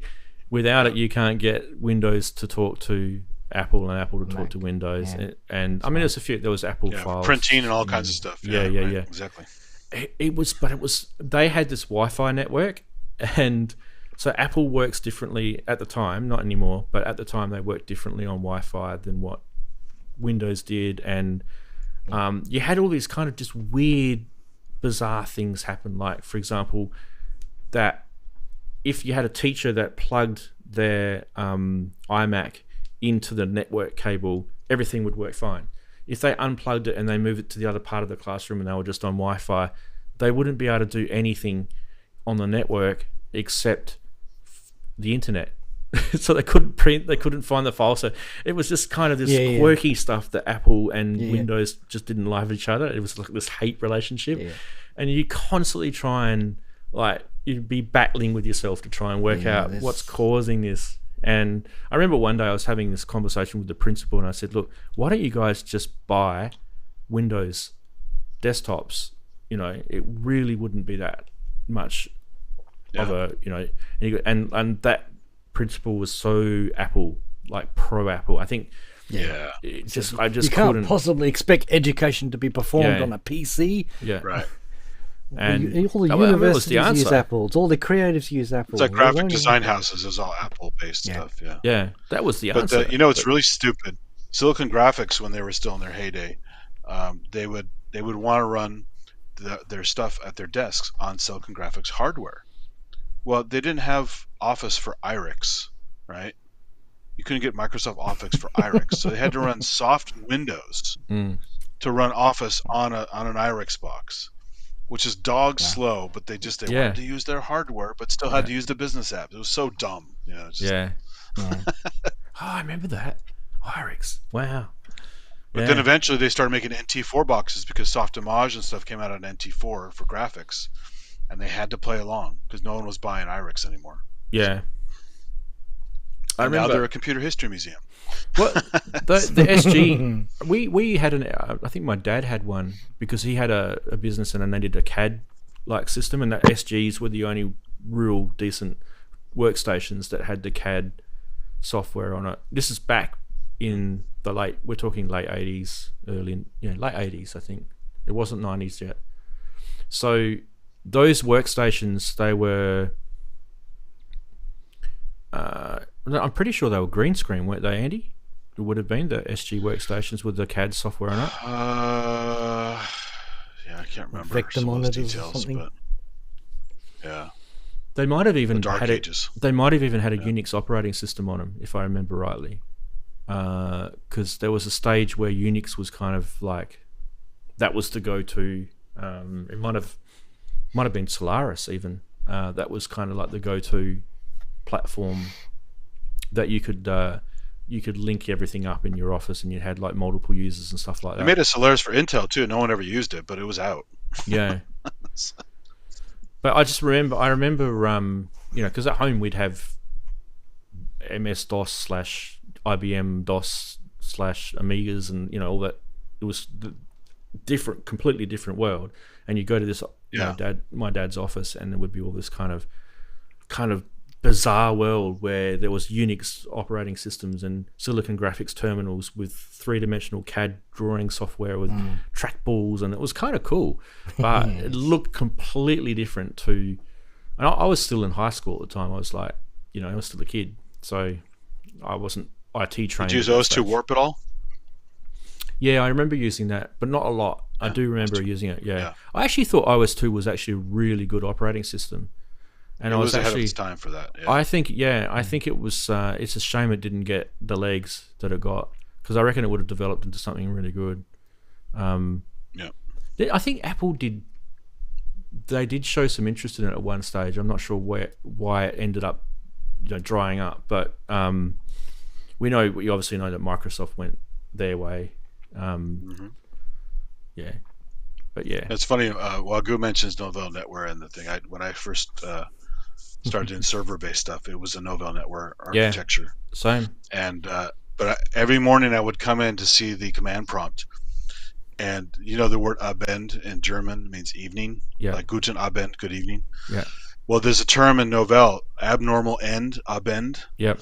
And I'd come in and I'd see Abend, and then in brackets how many times it crashed overnight. And I now have to schedule a downtime, and it's like, that's such a shitty environment. I worked with Novell for many, many, many years, probably from the 90s all the way through until probably about 2010.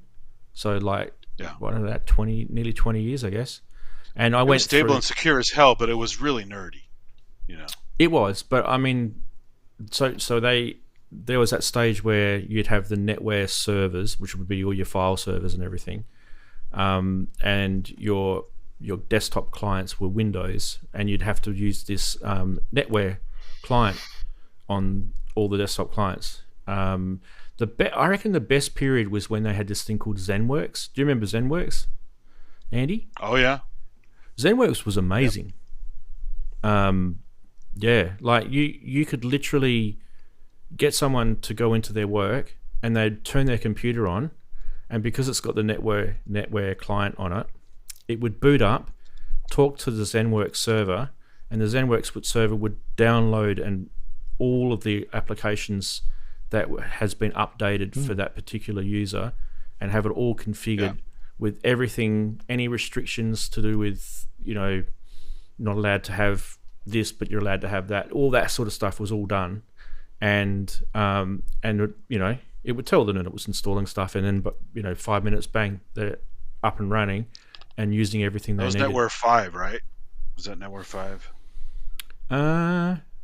More newer than that, maybe I thought. or late, some part of 4. Maybe it was version of 4. Yeah. Because ZenWorks came out right when we started to phase out to go to Microsoft stuff. We did a whole migration to ZenWorks went across to Linux because you know how they bought Housse out, which is the okay, right.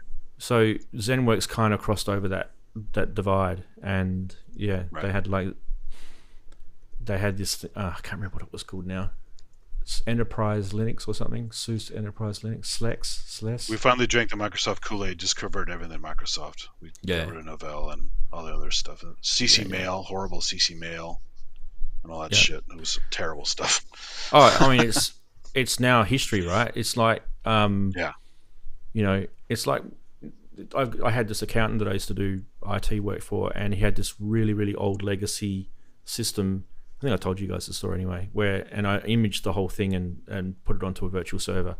But for many, many years, he had this IT guy that would like convince him that he had to keep this old piece of crap 1980s hard drive spinning for many, many years, right? And he didn't. All he needed was someone who knew how to go in and image a Unix machine, which was so easy because it's just file-based, and put it onto an emulator. And you should have seen this accountant. He was so happy that he could turn this thing off. This machine that he'd poured money into to keep it going over the years. Yeah.